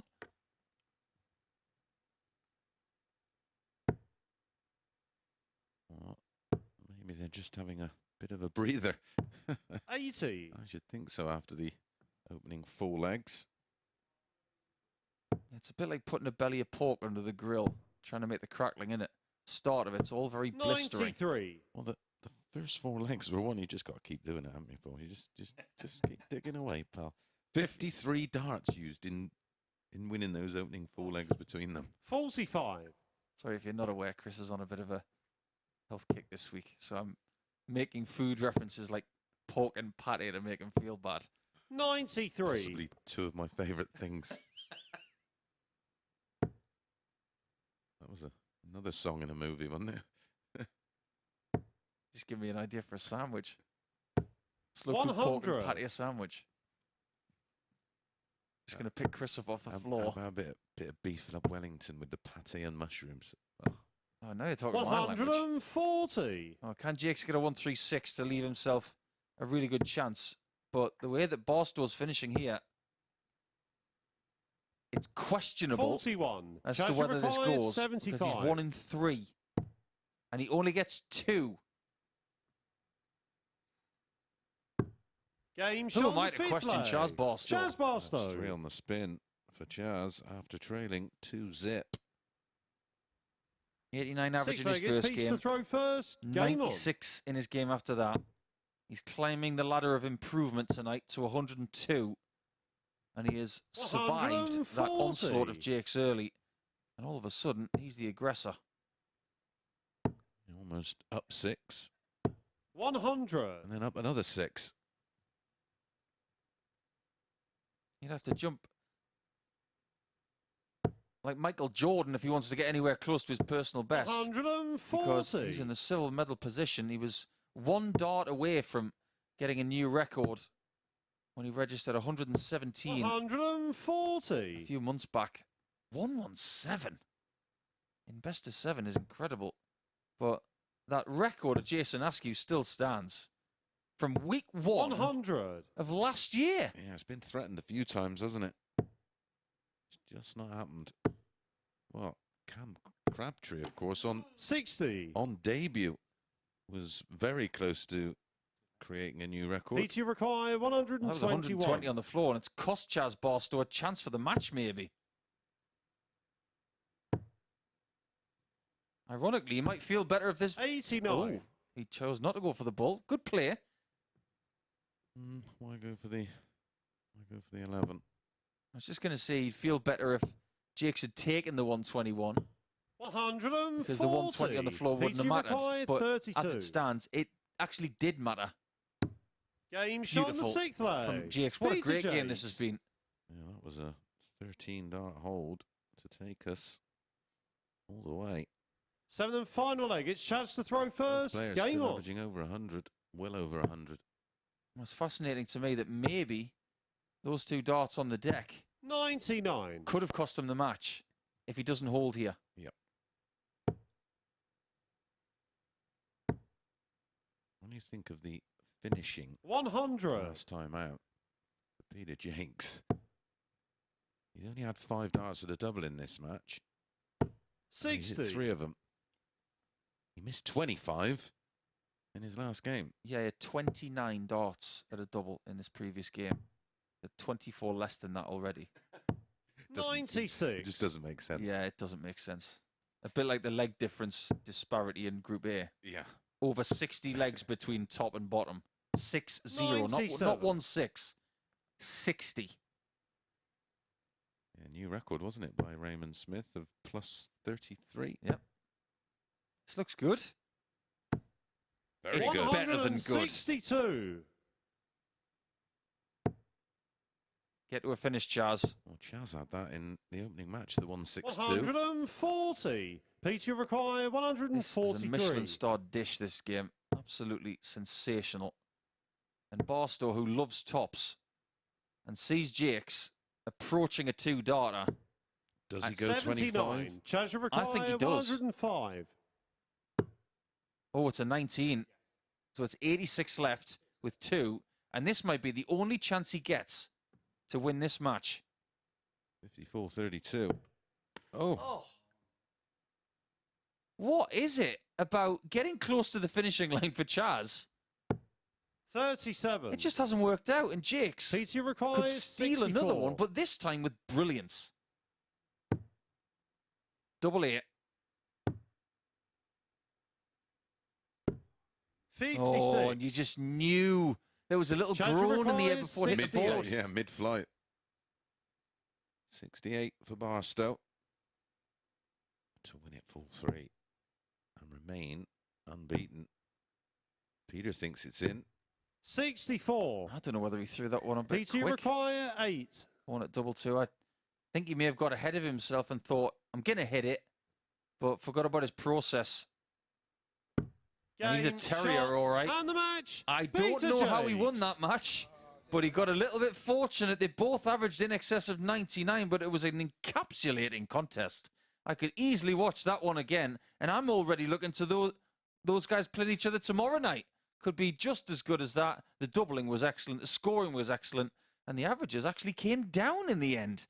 Sensational stuff. Ben Robb is in the basement of the table. He is trying to dig himself out with a very big spade after the break against Holland's Jeroen Mioch.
Well, what a superb encounter we have just witnessed. Peter Jacques coming through in a last leg decider to get the better of Chaz Barstow in that one. Barstow involved in our 2 best games of the night so far, not coming out on the right end of that one. Now, he's now hit 7 180s across his 3 matches tonight, but significantly better from Jake C2, putting 20 points on his average from his last game. And despite missing match starts, he eventually got over the line in the decider. 50% checkout success in that one from him. That'll certainly please him going into his remaining matches of this evening's session. Next up for you then, we've got Robb up against Jeroen Mioch. These, of course, have met already 3 times this week in Group A. In the head-to-head for this week so far, it is Robb who leads it 2-1. He won the matches on Monday and Tuesday before Mioch got the 2 points on Wednesday. Ben is, of course, still looking for his first win of Group B, but we know he has the ability, the talent to turn things around very quickly. We speak about him being one of the best players in the world without a tour card at the moment, and this is where he really needs to show just why we think that. Will he be able to get his first 2 points on the board in Group B? Let's find out and hand over to our commentary team. Yeah, this is a big game for Ben. He hasn't seen any sort of advantage going his way so far tonight, and I wonder if he can turn things around the way things happened for Peter Jacques in the previous match, because he went from that game with a ton of missed doubles to having a great performance against the top of the table Chaz Barstow. What Robb needs is something akin to what Jeroen Mioch felt against Prakash Jiwa, in fact. First leg, it's Ben to throw first. It's been all about the 99s in the last couple of games, Mace, because we've had 3 averages in that range. More food references. Cheers, Nicole. I didn't even think about that one. 134. Chocolate sauce. Well, the big rig will be wanting some sauce here. 36. Wanted it to be red as well, wasn't he? Absolutely. Well, Jeroen's got to be careful, because I've noticed tonight that he's starting to quicken up a bit too much. 57. Just got to stay in that nice rhythm that he's had all week. And I noticed that when I was on the balcony with Abby that Danny Van Tripe is up there supporting him. 100. He's got a very early morning tomorrow. Yeah. Maybe he's had a little nap this afternoon. Maybe he's trying the 2 4-hour sleeps. 140. Raymond Smith's not here. I think he's got his head on the pillow right now thinking about what he's going to do on Saturday 58. night. 58. Ben, you require 170. Maybe thinking about what he's going to do with that 5 grand. Looks even better in Aussie dollars. Yeah. 94. Absolutely. Oh, Ben, much better here. Down to 76 after 12. 100. Ben, you require 76. I mean, it's pretty imperative that Robb picks up at least 1 win this evening. 68. He has 1 more game to play, and it was against the impressive Prakash Jiwa, who produced a personal 43. best performance here at the Super Series with a 99 average last time out, so he'll be full of beans. Got to start hitting these doubles a little sooner, Ben. Shot on the first leg. So maybe he's started to listen. First blood to that man right there, who sits on 0 points. Mioch on 2 points. First. Game on. And with a big victory here by around 4-2 or 4-1, he will overtake the Dutchman and put himself back in the reckoning. One thing that we have already noticed with today's fixtures in Group B is that the last 5 have all gone against the darts. So much for that being an example of having an advantage. Yeah, only 1 match, and that was our opening match. He's gone with the throw. 140. Charles Barstow against this man, Robb. He's been sticking to the same green shirt all week. I'm sure he's got more than one of them, by the way. Yeah.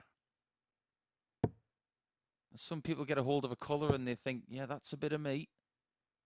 140. Raymond van Barneveld, he doesn't like certain colours because he finds them negative or pessimistic. What, he gets a bad vibe off them. 99. Yeah, You're on your colours he reply, doesn't like. 161.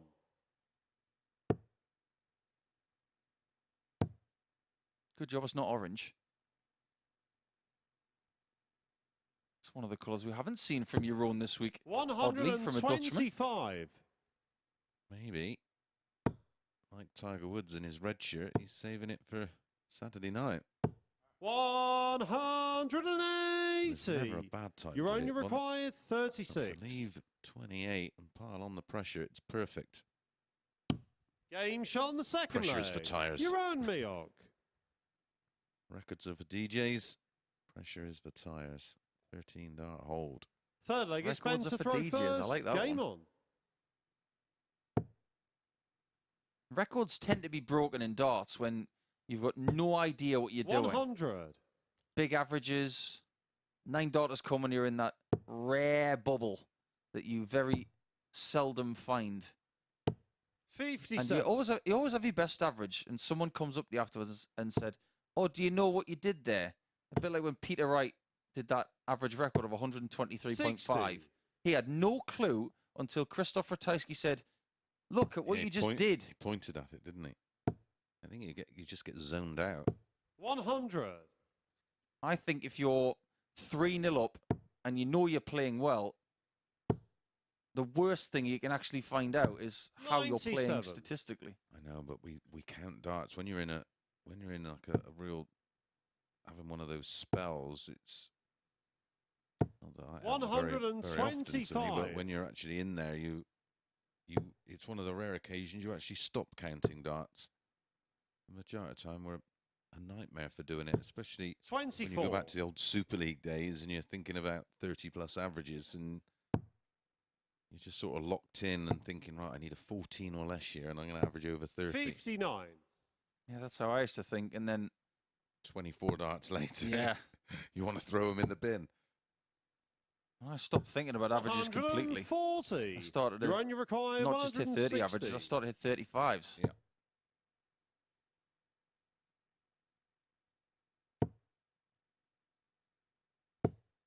$45.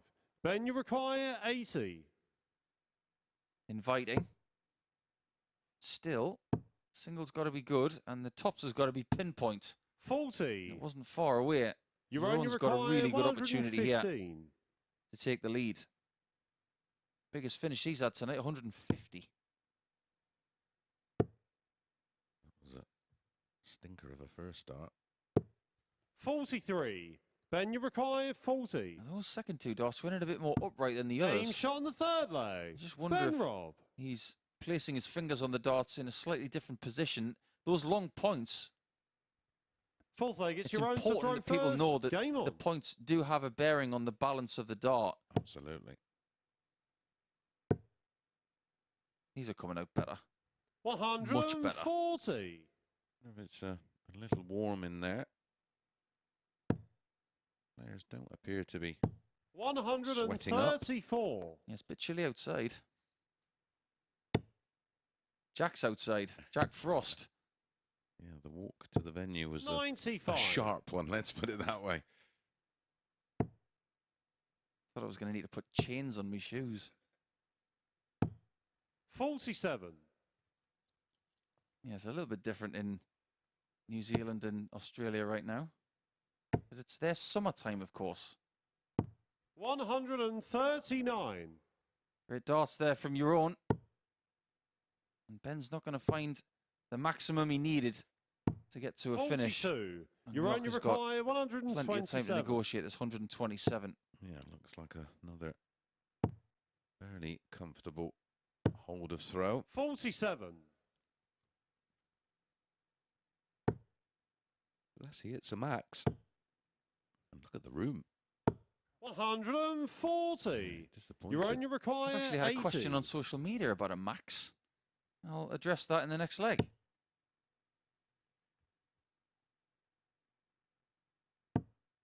It's a nice single, nice and safe. All the way to the other side. Double top. 40. Look at the angles of those Then you darts. require 138. Nip 1 per 1. And the idea was good. 257s for double 12, but this time there's going to be nothing in the road of tops. 58. You only require 40. For this man right here, adorned with blue tonight. And now looking at 10s. He's got a problem if he misses it. But he doesn't. Game shot on the fourth leg. Jeroen Mioch. Yes, I've had a question about a max on social media, and it relates to what Fifth could leg, it's be Ben to possible throw here at the first. MODUS Super Game Series on. in 2023.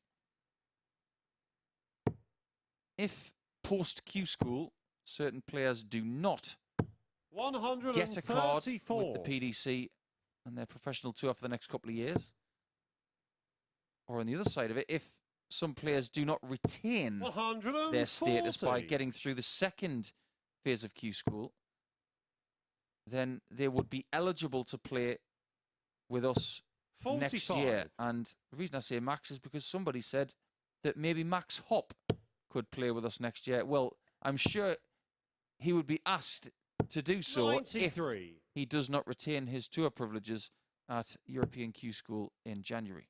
Yeah, and I think it would be a perfect environment. 101. The benefit, of course, is a player coming from that kind of distance would come in on a Monday, and it would just, I think for some players, they just need to, you can just lose your way. And the advantage, of course, playing this Super Series, if you're coming on a Monday, you're guaranteed pretty well. You're going to get 25 legs, aren't you? Or 140. If you finish high enough in Group A, of course, that's a little less if you play in Group B. And just being in an environment, and we've seen this player 140. Then you require 81. Produce darts way higher than what we've seen in terms of his annual performance. 56. And I think for someone like Max You only Hopp, just require to play an 105. environment where it's not knockout darts would suit him perfectly. Well, 57, he's 48. I like this shot on 105. Yeah, it's just a little wedge of the board. 3 segments is all you need. 73. That's the worst dart of the 3, unfortunately. Then you require 25. Double 8. Game shot. And that's a great shot Robb. for Ben Robb, considering he's had real trouble on the outer ring so far tonight. But that gives him a really good stab at getting his first points against a very difficult opponent, albeit someone he's beaten twice and 3 times this week. Yeah, the last time they met, though. 55. On Wednesday, Jeroen did pick up a win. Do you agree that this kind of environment for someone like Max Hopp would be massively beneficial? I completely agree. I think there are many players out there who would be chomping in the bit to play with us. And 5. Max may be one of them. But look at the influx of German players this year. Daniel Klose was a fantastic find. We had 80. Lucas Wenig as well. And the Germans have got strength and depth. 40. I think it benefits both those coming through, like Jeroen, giving them a different look and a different experience. 134. Somewhere to apply their growth in the sport. And then I think, on the other hand, players that are already established, but 57. because that environment of having a tour card is so tough that you can just find yourself getting bogged down and losing confidence. 100. And this place can give you confidence. Like I said, the proof's in the pudding. Look how many Super Series regulars have gone on to do great things in our sport this 91. year. This is for Ben's first points. He's got a match dart. And this time he doesn't hesitate. A 15 darter takes his average over the 90 mark, and he will win the head-to-head record against Mioch this week. And the only way that Mioch can actually level it up by the end of the week is if they both make Saturday night. That is indeed possible, but they'll both have to get a move on over the course of their last game tonight and their games tomorrow. There are the stats. They're pretty good for Ben Robb. Weren't disastrous on the outer ring for Mioch, but he's going to have to play better than that when he plays against Chaz Barstow in Game 9. As for Game 8 before that, it's Jacques against Jiwa. If you want to watch a bit of that, don't go far.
Welcome back to the MODUS Super Series, where Ben Robb has just picked up his first 2 points of this evening's session in Group B. It was a 4-2 victory for him over Mioch in that one, and it was certainly better from Ben Robb, even though he'll certainly know he has more gears. Importantly, though, he is off the mark in Group B, and you could see and hear how much that one meant to him. He knew it was important to get the points there so that he can potentially end the day on 4 points. He'll return later on to take on Prakash Jiwa in our final game of the session. 4 out of 10 for him, 40% checkout success in that match. Much more pleasing finishing stats for him in that one, that is for certain. So then, Peter Jacques against Prakash Jiwa is next up for you. Prakash Jiwa significantly upped his level in his last match, didn't he? Averaging 99, taking out 4 out of 4 of his checkouts in that one. Jacques also looked very good in his last match, much better at the back end of legs,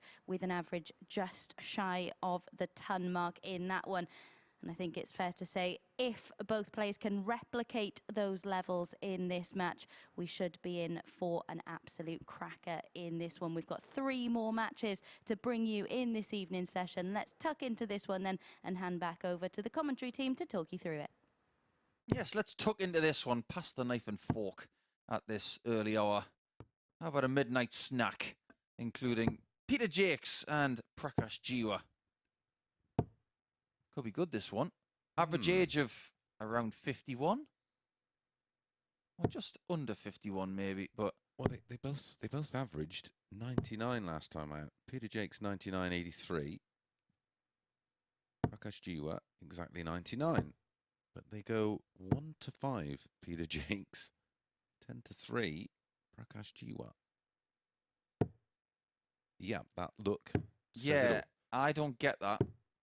First we leg, need it's Peace to throw first. comms cam just to Game see the on. look on Nico's face. I'm trying to categorize my look. It's like somebody putting crunchy nut cornflakes on top of a pizza. Doesn't make sense. 100. Yeah, it is one of those. Well, we're about to find out whether they are right or massively wrong. 59. What would you categorize those flights as colour-wise? They look almost like a spearmint. I agree, just a slightly lighter green 80. than the Trouble 19. If you go into a paint shop, you'll be calling that hint of Van Gogh. Well, they've got a bit of fade to them, haven't they? I think they call it in the paint game. A bit of blend. It does get greener towards the 99. back end of the flight. Yeah, I think when Peter was choosing his stems and flights, he just said, I'll have the black ones. That was it. Oh, 168. 10-3, did you say? Was that the time or the odds? Well, we've seen a couple of 162s tonight, but 58. Prakash first require 168. 134. Go back to the 54, Prakash. Don't listen to me. Don't listen to me. He's Game hitting shot everything the all of a first sudden. Prakash Wow, Jiwa. what a conversion that was. 168, followed by a 134 Second leg, it's out. Prakash to throw first. bit of a Game mouthful. on. That was astonishing. 302 in 6. 28. Now, he said to me earlier, well, yesterday now, I'm playing well. Now, most dart players, when you ask them questions about what their form's like, 140. they'll say, I'm playing well. I'm starting to revisit how he said it. I'm playing well. Yeah, He with emphasized it. the huge smile on his face as 60. well. I'm playing well. And he is playing well. Talk is cheap. Nothing cheap about the way he's playing right now. 123. Playing like $1 million.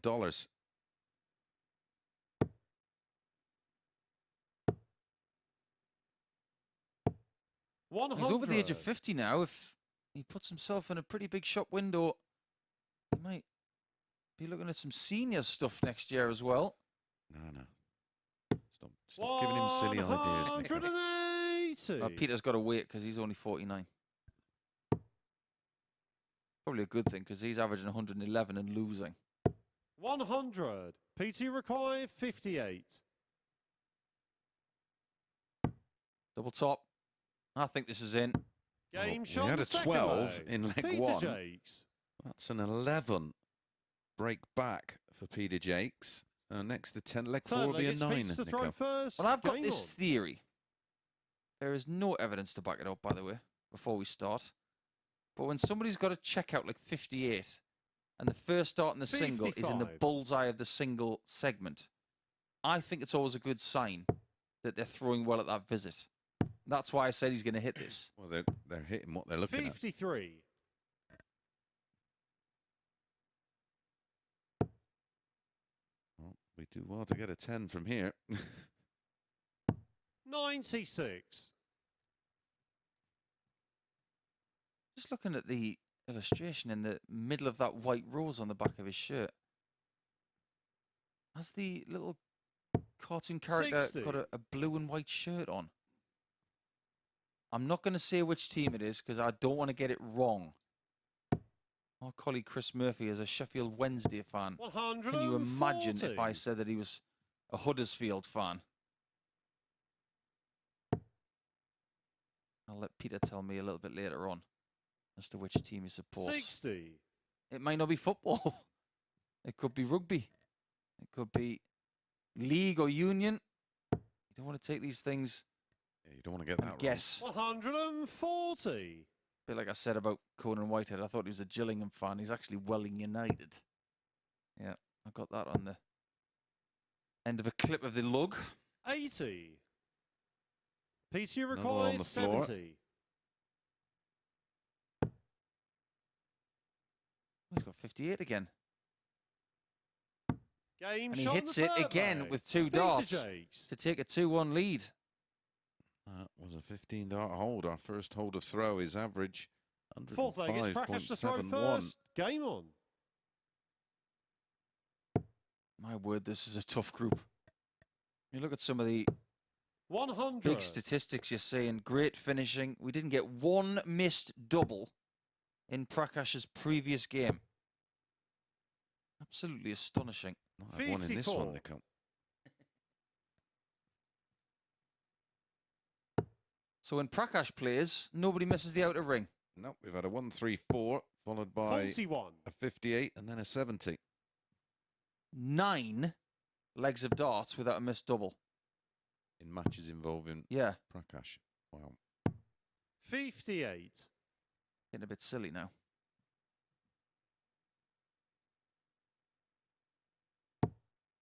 Got 2 more matches for you after this. Barstow will finish his 100. campaign against Jeroen Mioch, and then Prakash will finish his campaign against Ben Robb in match 10. This is Peter Jacques' last match. 97. So he could finish on 6 points and a positive leg difference if he wins this game. That is a solid beginning to Group B. Yeah, absolutely. Maximum points 140. available. 8, of course. And nobody's going to get 8 tonight, which means that tomorrow's going to be really interesting. 140. Prakash to require 120. To keep this incredible run going of no missed darts at double. Well, it doesn't matter at this visit now because you can't finish 119 and 2 darts. We have that 40. one week PT where everybody was require on 4 on a 152. It was only a week ago. Yeah.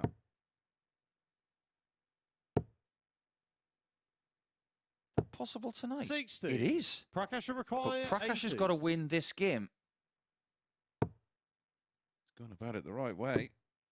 Well, there is our first missed dart at a double. 60. 2 of them. PT require 92. For a 3-1 lead. 92. Double 18. 36. Every dart player, when they do that, pulls the same Prakash to face. require 20. Oh, there's a bit too much lemon on that drink. Game shot on the 4th leg. Prakash Jiwa. What's he got written on the back of his shirt there? Trying to make it out. 5th leg, it's Pete's I'm to sure it's throw the word first. darts. Game on. actually quite hard to read.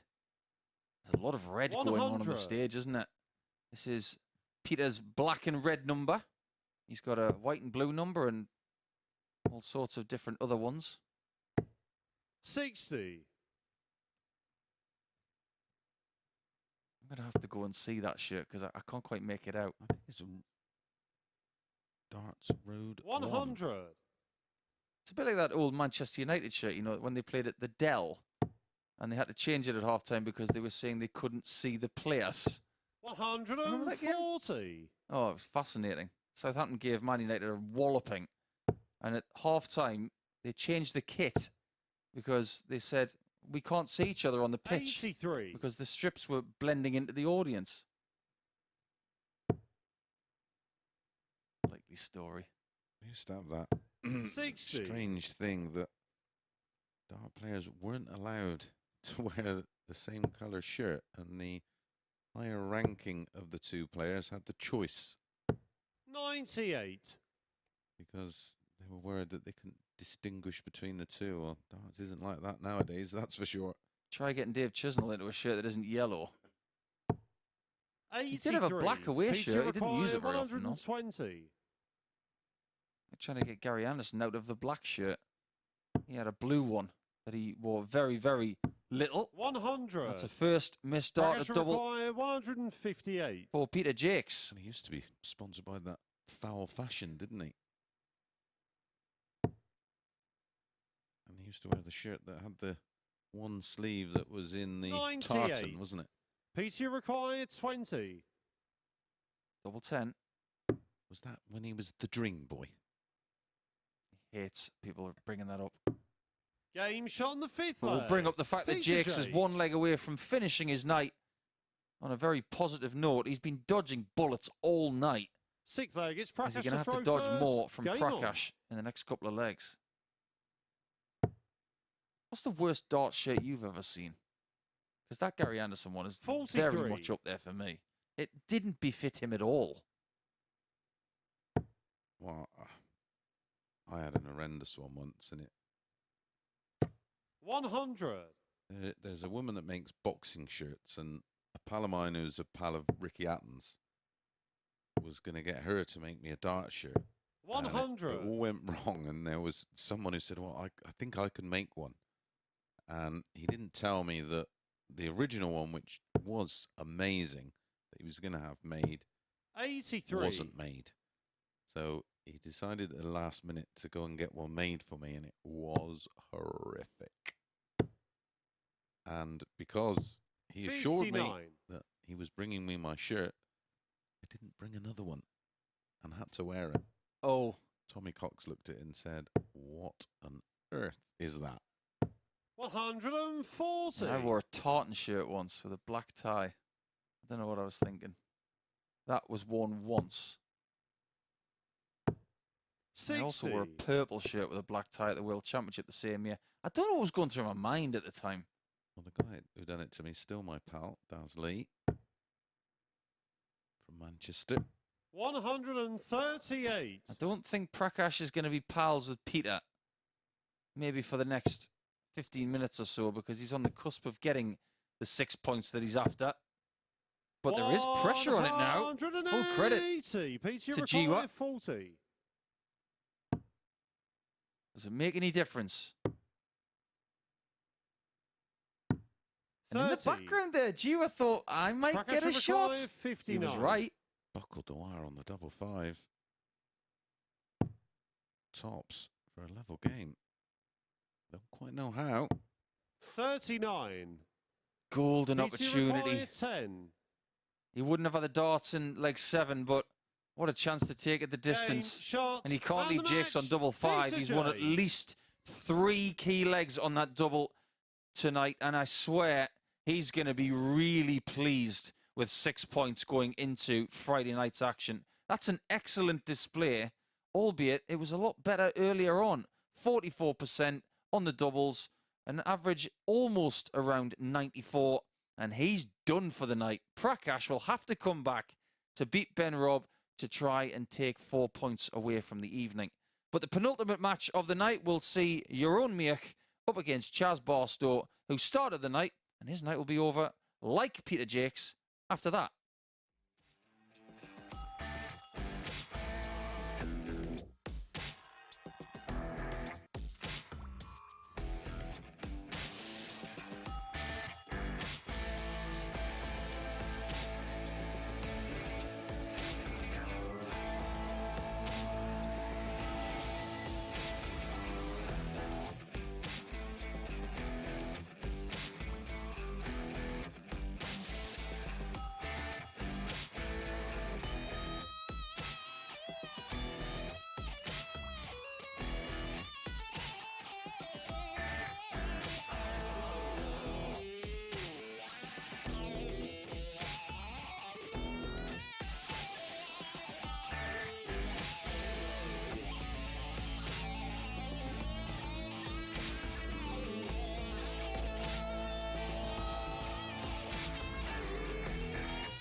So then, Peter Jacques' evening is complete. He's made it 3 wins from 4 on the opening night of action in Group B with a 4-2 victory over Prakash Jiwa in that last match. Prakash got out to a superb start, a 1-3-4 checkout to complete a 12-dart leg in the opening leg of that one.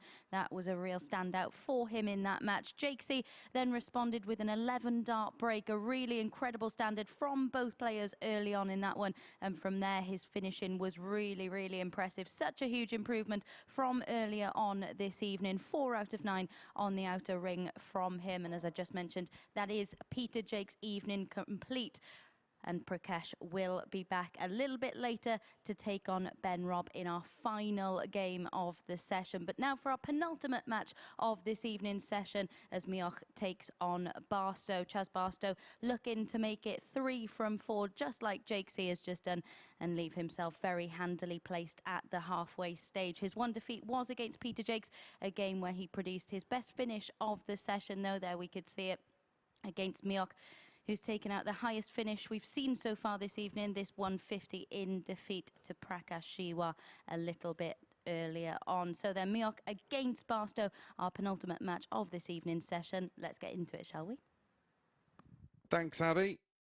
Yep, this is our penultimate match of the session, but fear not, we are back at 9 AM. Well, we are. Almost might as well just stay here, Nico. The thought had crossed my mind. Well, one thing's for sure. I'm sure Danny Van Tripe's not going to get much sleep tonight. He's still here supporting his pal. But Jeroen has got 2 points from 3 tonight. 3 games, that is. And a leg difference of First leg, -2. it's Jeroen to throw first. Things have bunched up a Game little bit on. in this table. Jacques is done on 6 points. Barstow's looking to do the same. But if he wins this game, he will top the group going into Friday because his leg difference is superior. Of course, we are back 100. on air at 9:30 in the morning. Our opening match tomorrow morning as we return to Group C. Danny Van Tripe against Carl Wilkinson. And that group is as much up in the air as this one. You can say that again. Anybody can still qualify, and the reason I say that is because Jeroen got his first win in his last game. Maybe Jeroen is ready to get his act together at the very end here. He's got 1 win, but I think it's fair to say that he hasn't played his best tonight. Well, we were a little concerned after his performance and the manner of the performance. 115. Well, this has been stunning so far. A ton, a 177, a 115. 100. I think this pace of game is going to sit him down to the ground. Yeah, agreed. Not got much thinking time. Double 16. 77. Chaz require 144. This would sting a bit. Sting it won't. No venom here. 60. Jeroen require 32. I don't think this game's going to take long because that first leg took 1 minute and 19 seconds. Now, Chaz knows a thing or two about quick games. Chaz to throw first. I do believe he's completed a game of darts in the Super Series before in less than 6 minutes. 137. Super quick. And even if this one goes all 7 legs, it's going to be rapid, especially the way Jeroen's playing right now. A 177 in leg 1, a 180 in leg 2. 100. Chaz is the only player here this week who has got 2 averages with us in excess of 110. He's got a 111.33 and a 117.88. That's a look into his ceiling. 121. Yeah, it is super high.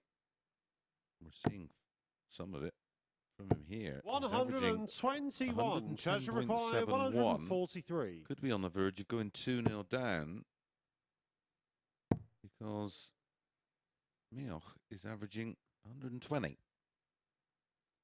123. He will continue to do so if this goes. Double 9.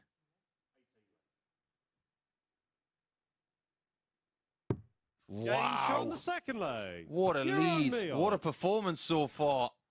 Playing like he's almost cheesed off about the fact that he's only got 2 points. Third leg, it's Jeroen to throw first. Game on. Averaged 80 last time out, and it wasn't a very good 80. Sometimes 96. when you have a game like that, it really fires you up. Yeah, that's what it's done here. Just 25 darts to lead 2-0. I've just checked our quickest matches of all time. 98. His quickest one ever was 5 minutes 58 against Kevin Burness. He's also got a 6 minutes and 12 41. and a 6 minutes and 39. There's 3 quickest games. He's got 3 games he's completed in under 6 3/4 minutes. Staggering. As far as Jeroen's concerned, 84. he's looking to better his own record, which I think was 6 minutes 54. Yep.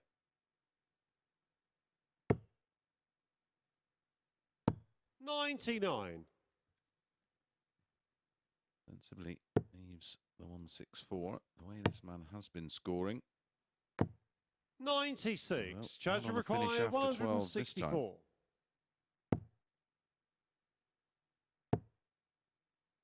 When we do return on Friday night, 59.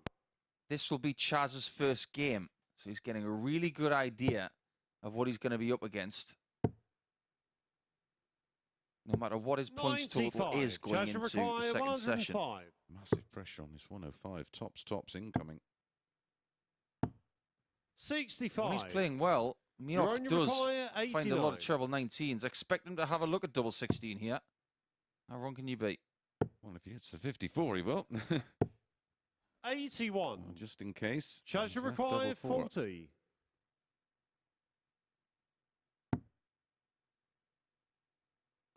Game shot on the third leg. Oh, well. Chaz, we've got a game on our hands now. Both averaging in excess of 102. This is as animated. Fourth leg, it's Chaz to throw first. Game on. I think I've ever seen Chaz Barstow. Got a little teaser for you, Mace. Just been looking through some of our incredible stats on our sheet here. 43. Chaz's name is littered in all the good stuff. There has been 41. one match in the whole history of this tournament that has had fewer than 100 darts in it. One. 134. 99 darts. When Chaz Barstow played Mike Gillett earlier this year. 60. Incredible that one whole best of 7 leg match could have less than 100 darts in it. That's staggering. 40. We've had 3 games that have had 100 darts. But that is just blown my mind. 140. Really got you thinking that, hasn't it? Yeah, I'm just doing a bit of math. 100. Well, 12 dart legs is 84. My goodness. 60. Chance for Barstow to get on it. Level terms here. 94. That's a nice switch. Because now we can look straight down the throat of the 60 to leave double 15. And racking my memory banks. 81. In the past, he has done 90. that. There you go.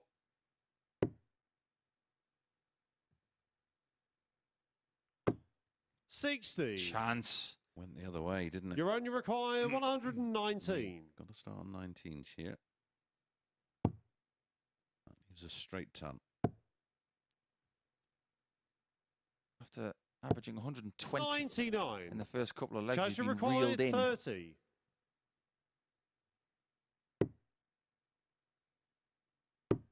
Is he being reeled in?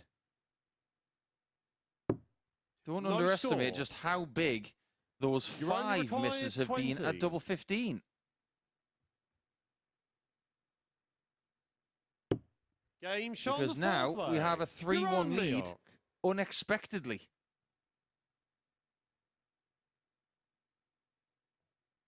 Right now, Barstow is feeling rather devoid of positivity.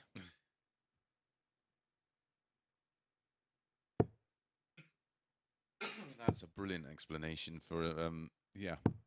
58. Yeah, he's feeling like someone's taking the jam out of his donut. Well, he's found a pound 44. and lost a tenner. You buy yourself a really expensive pen and realise there's no ink in it. It's just a very half-decent 59. paperweight. We could go on for hours about things like that, but right now, it's a battle of the mind 85. for him to try and win the 3 legs that remain in this game. Sneak his way to 6 points, and after a really solid start, if he walks away with 4 points, he's not going to feel good about that. No, absolutely not. I mean, a match he lost, he averaged 99.46 57. in 4-3 to Peter Jacques.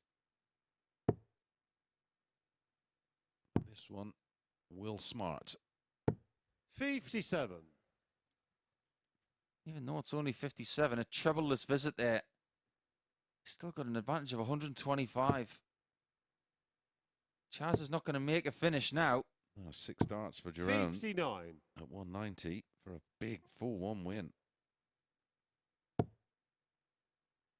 And if you consider his leg difference is -2. 123. 4-1 would get him into positive leg difference alongside Barstow. In fact, the 4-1 victory, he'll have exactly the same statistics in the table as his opponent. 67. So over to you, Jeroen. And if you hit this double 16, you're not on your own. You'll have company on 4 points. 51. Clips Chaz the require inside wire, and I'd 131. like to see that attacking type of dart. Takes a sip of water, and now he knows he will be back. I'm definitely fearing the worst now for Chaz, who just checks with Charlie to see 55. what he needs. Your only That'd requires be a really 16. good nickname for Charlie, by the way. Wouldn't it be Checkpoint?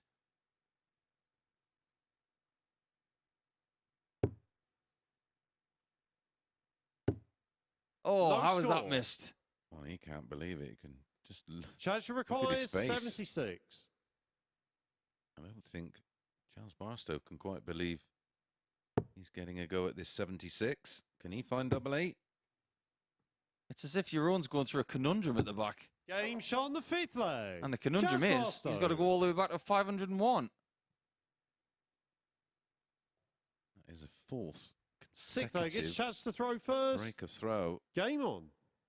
And multiple darts for Jeroen to wrap it up 4-1. Did we just come up with a nickname for Charlie Costafine? Gotta be. 134. Perfect, isn't it? There you go, Spot on. Charlie. You've made it, mate. You've got your nickname. Checkpoint. And it's great for a referee, isn't it? Because everybody checks. 30. And there's a point. Oh, there you go. It's just, it's done deal. You can thank me later. 140.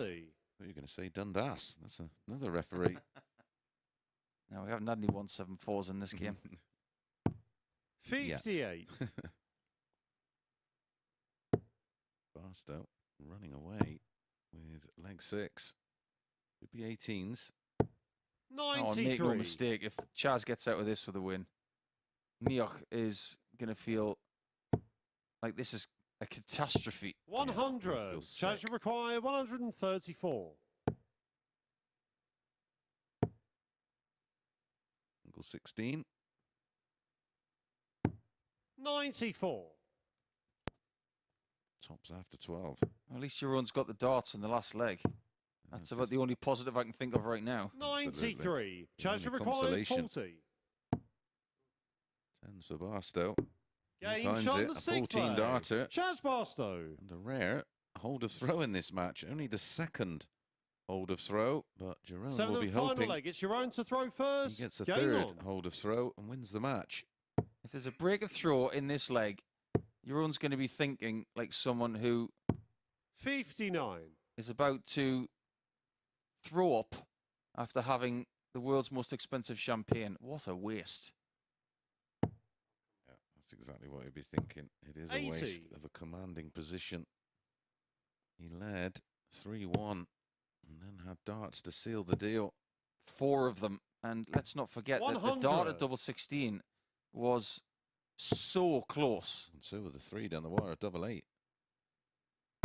Oh, that's awful news for Jeroen Mioch. And that's his first of the match, and what a time to get it.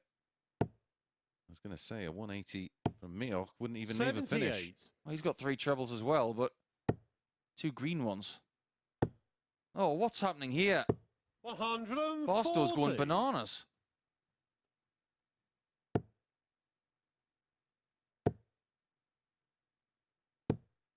$52. He will Chaz not sleep require well tonight. 101.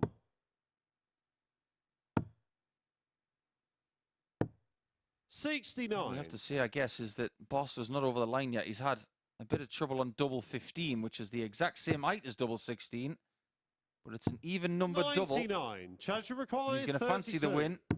A win that he Game, gets. shots, and What the a match. bonus for Chaz Barstow. I think he understands that he shouldn't have won that match. He won it from miles behind, but he gave himself a chance and broke in the last leg. And ultimately, his average of 91.99 was good enough.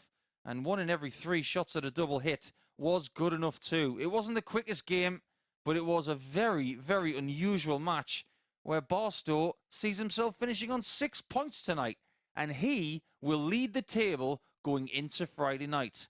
But as far as the chasing pack are concerned, it's going to be Robb against Jiwa to finish us off here on a Friday morning.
This is the MODUS Super Series.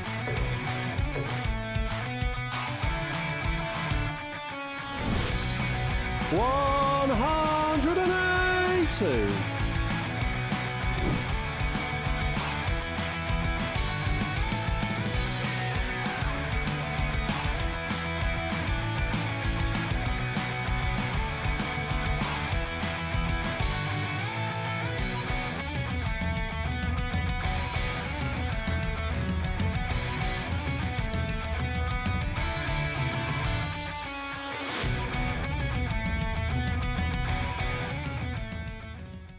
And you can visit dartshop.tv to book your free tickets for finals night. Raymond Smith will be here on Saturday night, and Chaz Barstow has just edged himself closer to joining him with that victory, making it 3 wins from 4 in Group B. A 4-3 victory for him there over Mioch in that match. Up until that game, we've not really seen anywhere near the best of Mioch this evening. He certainly produced early on in that one, didn't he? 25 darts to win the opening 2 legs of that match, including that 1-2-3 checkout in super quick time as well. But as the match went on, Barstow grew into the contest and forced a decider, a 13-dart leg, to win that one. A real sickener for Mioch. He will not sleep well at all after that one. 4 out of 12 on the outer ring. Another 180 to add to Chaz Barstow's tally as well. But now we go into our final match of this evening's session, and it sees Robb up against Prakash Jiwa, of course. An evening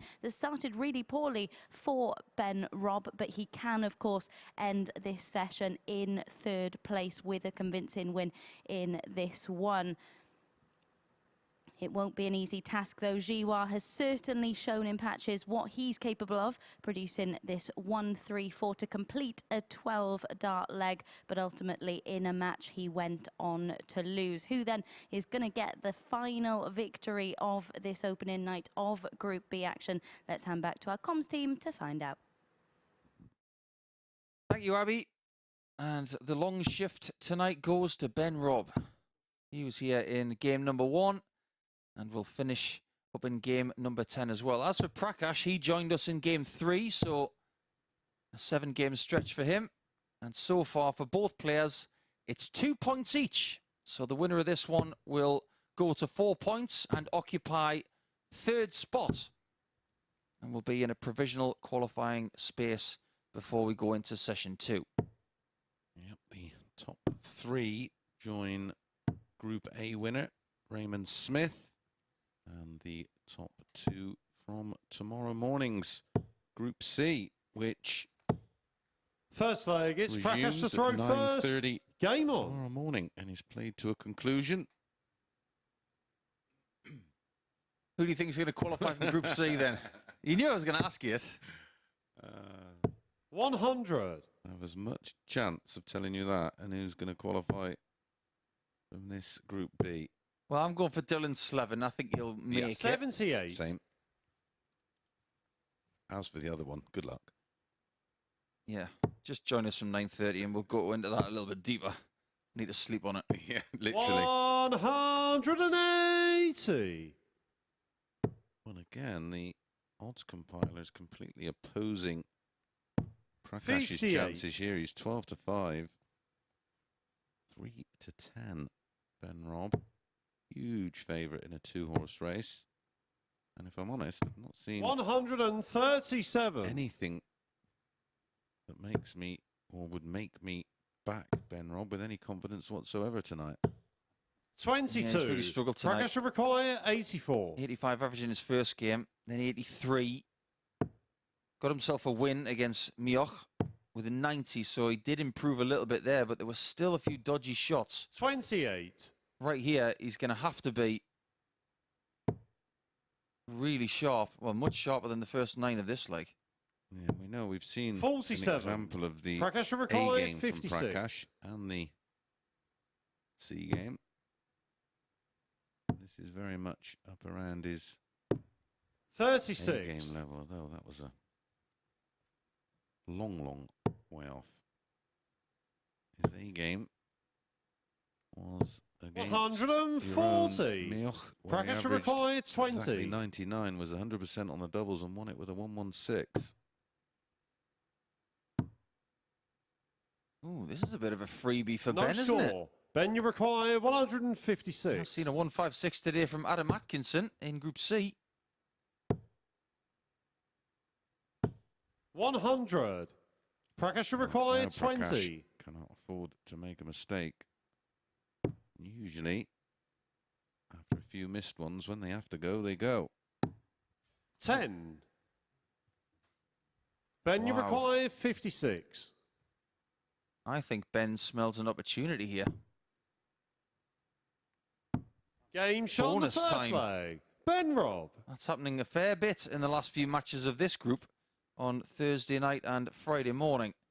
That is not a leg that Second leg, Prakash it's should Ben have to throw lost. first. Game 7 on. missed darts for a holder throw and a 1-0 lead.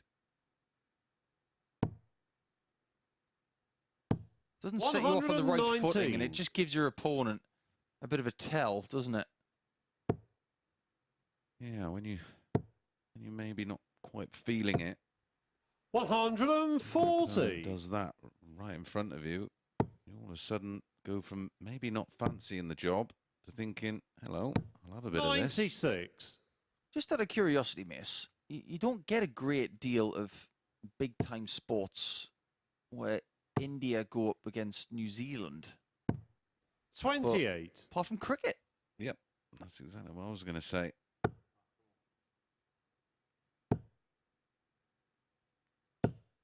$121.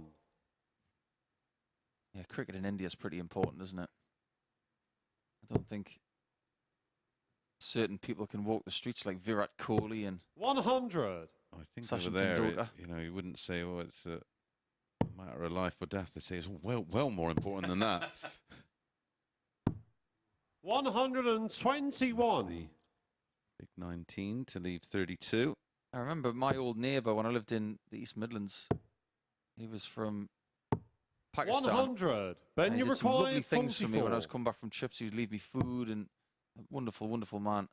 And Game shot on the second leg. Ben Robb takes a Robb. 2-0 lead, but Mohammed used to love playing cricket with his kids in the driveway, and we used to share a Third leg, it's driveway. Prakash to throw first. And he was Game always on. so apologetic when he was playing cricket with the kids when I drove home from a trip, because he knew that some of those trips were long. I said, oh, don't worry about it, it's fine. 100. And one Christmas, I surprised him with a cricket bat. A brand new cricket bat, really good one. 60. And he cried. And I thought, Bless. there's someone who is a fabulous human being, does things for other people, but that's what cricket means to him. 121. Yeah, there's some serious passion when it comes to cricket, that's for sure. And I'm sure some people are going to be shedding a tear when they open a set of darts at Christmas. 43. Yeah. Some great products out there for Christmas this year, and if you're looking for a few bits and bobs or stocking fillers, look no further than 97.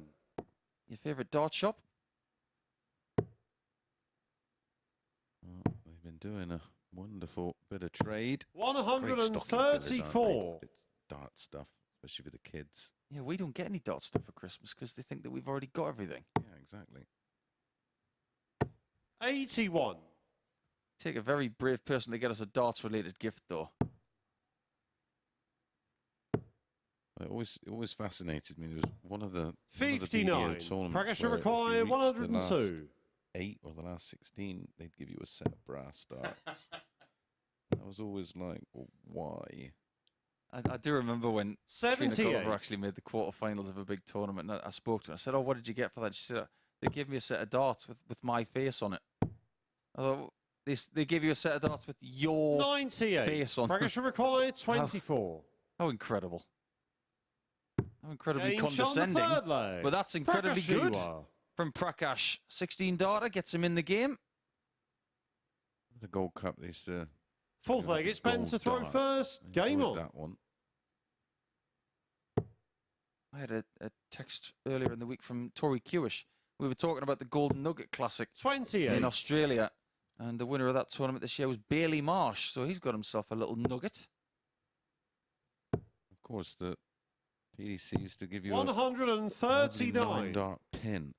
If you had you had one away, like in a ranking event, you got a silver one. If you did one on TV, you got a gold one. 78. I never got one. I did get a money clip once. For the first year, they did tour cards, and they gave every tour card holder a money clip with your name on and the year. Still got it in its case. 140. I wouldn't be surprised if Prakash has got one of those, you know. Yeah, I remember that well. I did used to love the awards night. It was 38. you know, it was at the Dorchester. It was the poshest thing probably the vast majority have ever been to. Is to get dressed up, all suited and booted, just for one night. 46. Experience how the other half live. Yeah, I walked into the Dorchester once, and I'm sure some 80. very hoity-toity woman was about to say, "What are you doing in here?" I thought, well, I'm only visiting, I'm not staying. 100. Very small car park, didn't it? Right at the The front of the hotel. With some very large cars in those spots. Yeah. I actually remember seeing Prakash there. 96. Looked great Prakash in the requires tux. 76. Very resplendent. And his other half looked absolutely immaculate. 36. Head turning.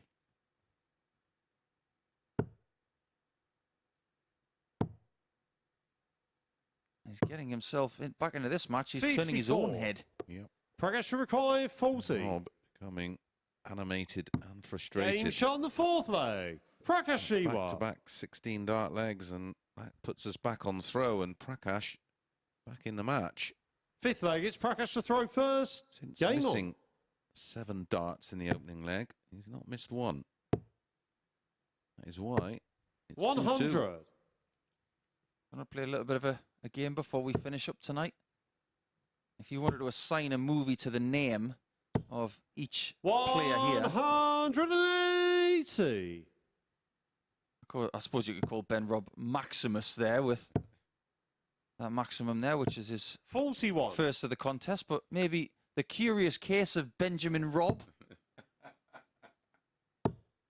Or Letters from Iwo Jima. 45. If you don't know that one, that's Letters from Iwo Jima, a war movie, but a little bit of a play on words. Something that my good friend Martin Kellner does on the radio during the night when I'm driving back from the finals. Maybe we could do that on finals night. 22. This has all got very, very ragged for Ben Robb, averaging 79.62. 95. Prakash has got to pounce on this. If he can be in a qualifying spot going into tomorrow night, if he gets 8 points from this group, he's got a superb 140. chance of being here on Saturday for the very first time. Well, we tend to look at 10, don't we, as a qualifying number in 81. Group B. Ben, you require 114. Needs a spark from somewhere, and it could be this. 74. Prakash require 106. May have sparked him into life. Oh dear. Anywhere but there. Or the treble one. 46. Ben, you Well, they got the require 5. 40. Game And that's shot on the the lead fifth for Ben. leg. Ben Robb. And he's now got the darts as well. What a chance to walk away with 4 points 6 on a legs, night Ben where to he throw hasn't played first. well Game on. by his own big standards. Absolutely not, Nico. He's been a mile off from where we expected to see him. That was a 180 in leg 180. And now a 180 with the darts in leg 6. Now, the overall average for Ben is 85.5. 140. We grade him by what we've seen this week and what we've seen from him in the past. He's got a couple of maximums, and he's got a checkered percentage of 75%. So there's a lot of 44. good things in this performance, but the in-between scores have all been a bit, and I'm going to use your word, ragged. Yeah, in the middle of this one. he's gone 43. Absolutely missing. Just wonder sometimes if he's a little bit too quick for his own good. 100. Sometimes you've got to develop this default game. May not be, the average in the hundreds, 60. but maybe around 90, and that's where you need your B game. He has shown some three-figure prowess this week. 43. A feeling he may just need something in the mid-90s over the course of tomorrow night, or should I say tonight? 140. Ben, you Because his require first game is going to be against 134. Prakash. If he does the double against him, he's got a great chance of qualifying. 94. Prakash require 118. So 118 to take us all the way. Ooh. So 100. slots for Ben Robb Ben, you require 40. to finish off what's been an indifferent night for him.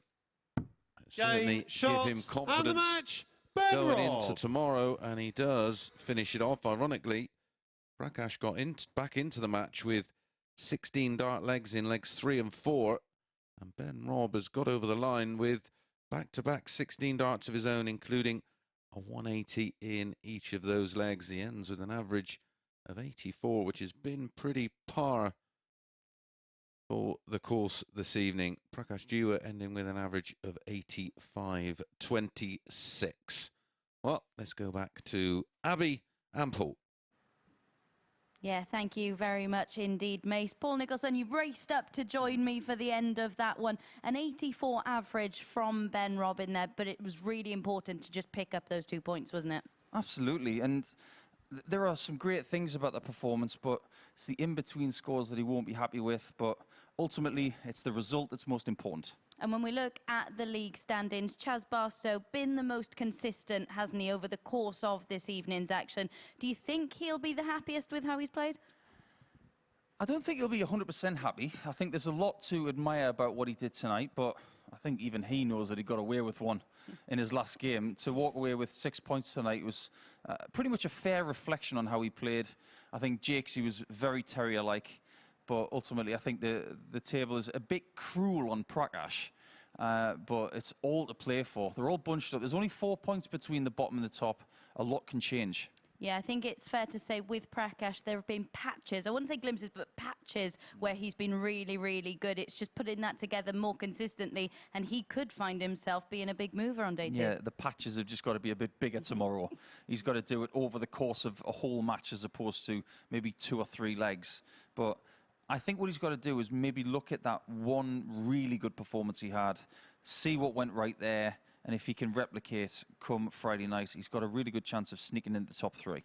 And of course, it's Group C, which reaches its conclusion tomorrow morning. It's Dylan Slevin, the debutant, who is leading the way at the top of the table at the moment. The first question I want to ask you, though, Raymond Smith safely through to Saturday night's action.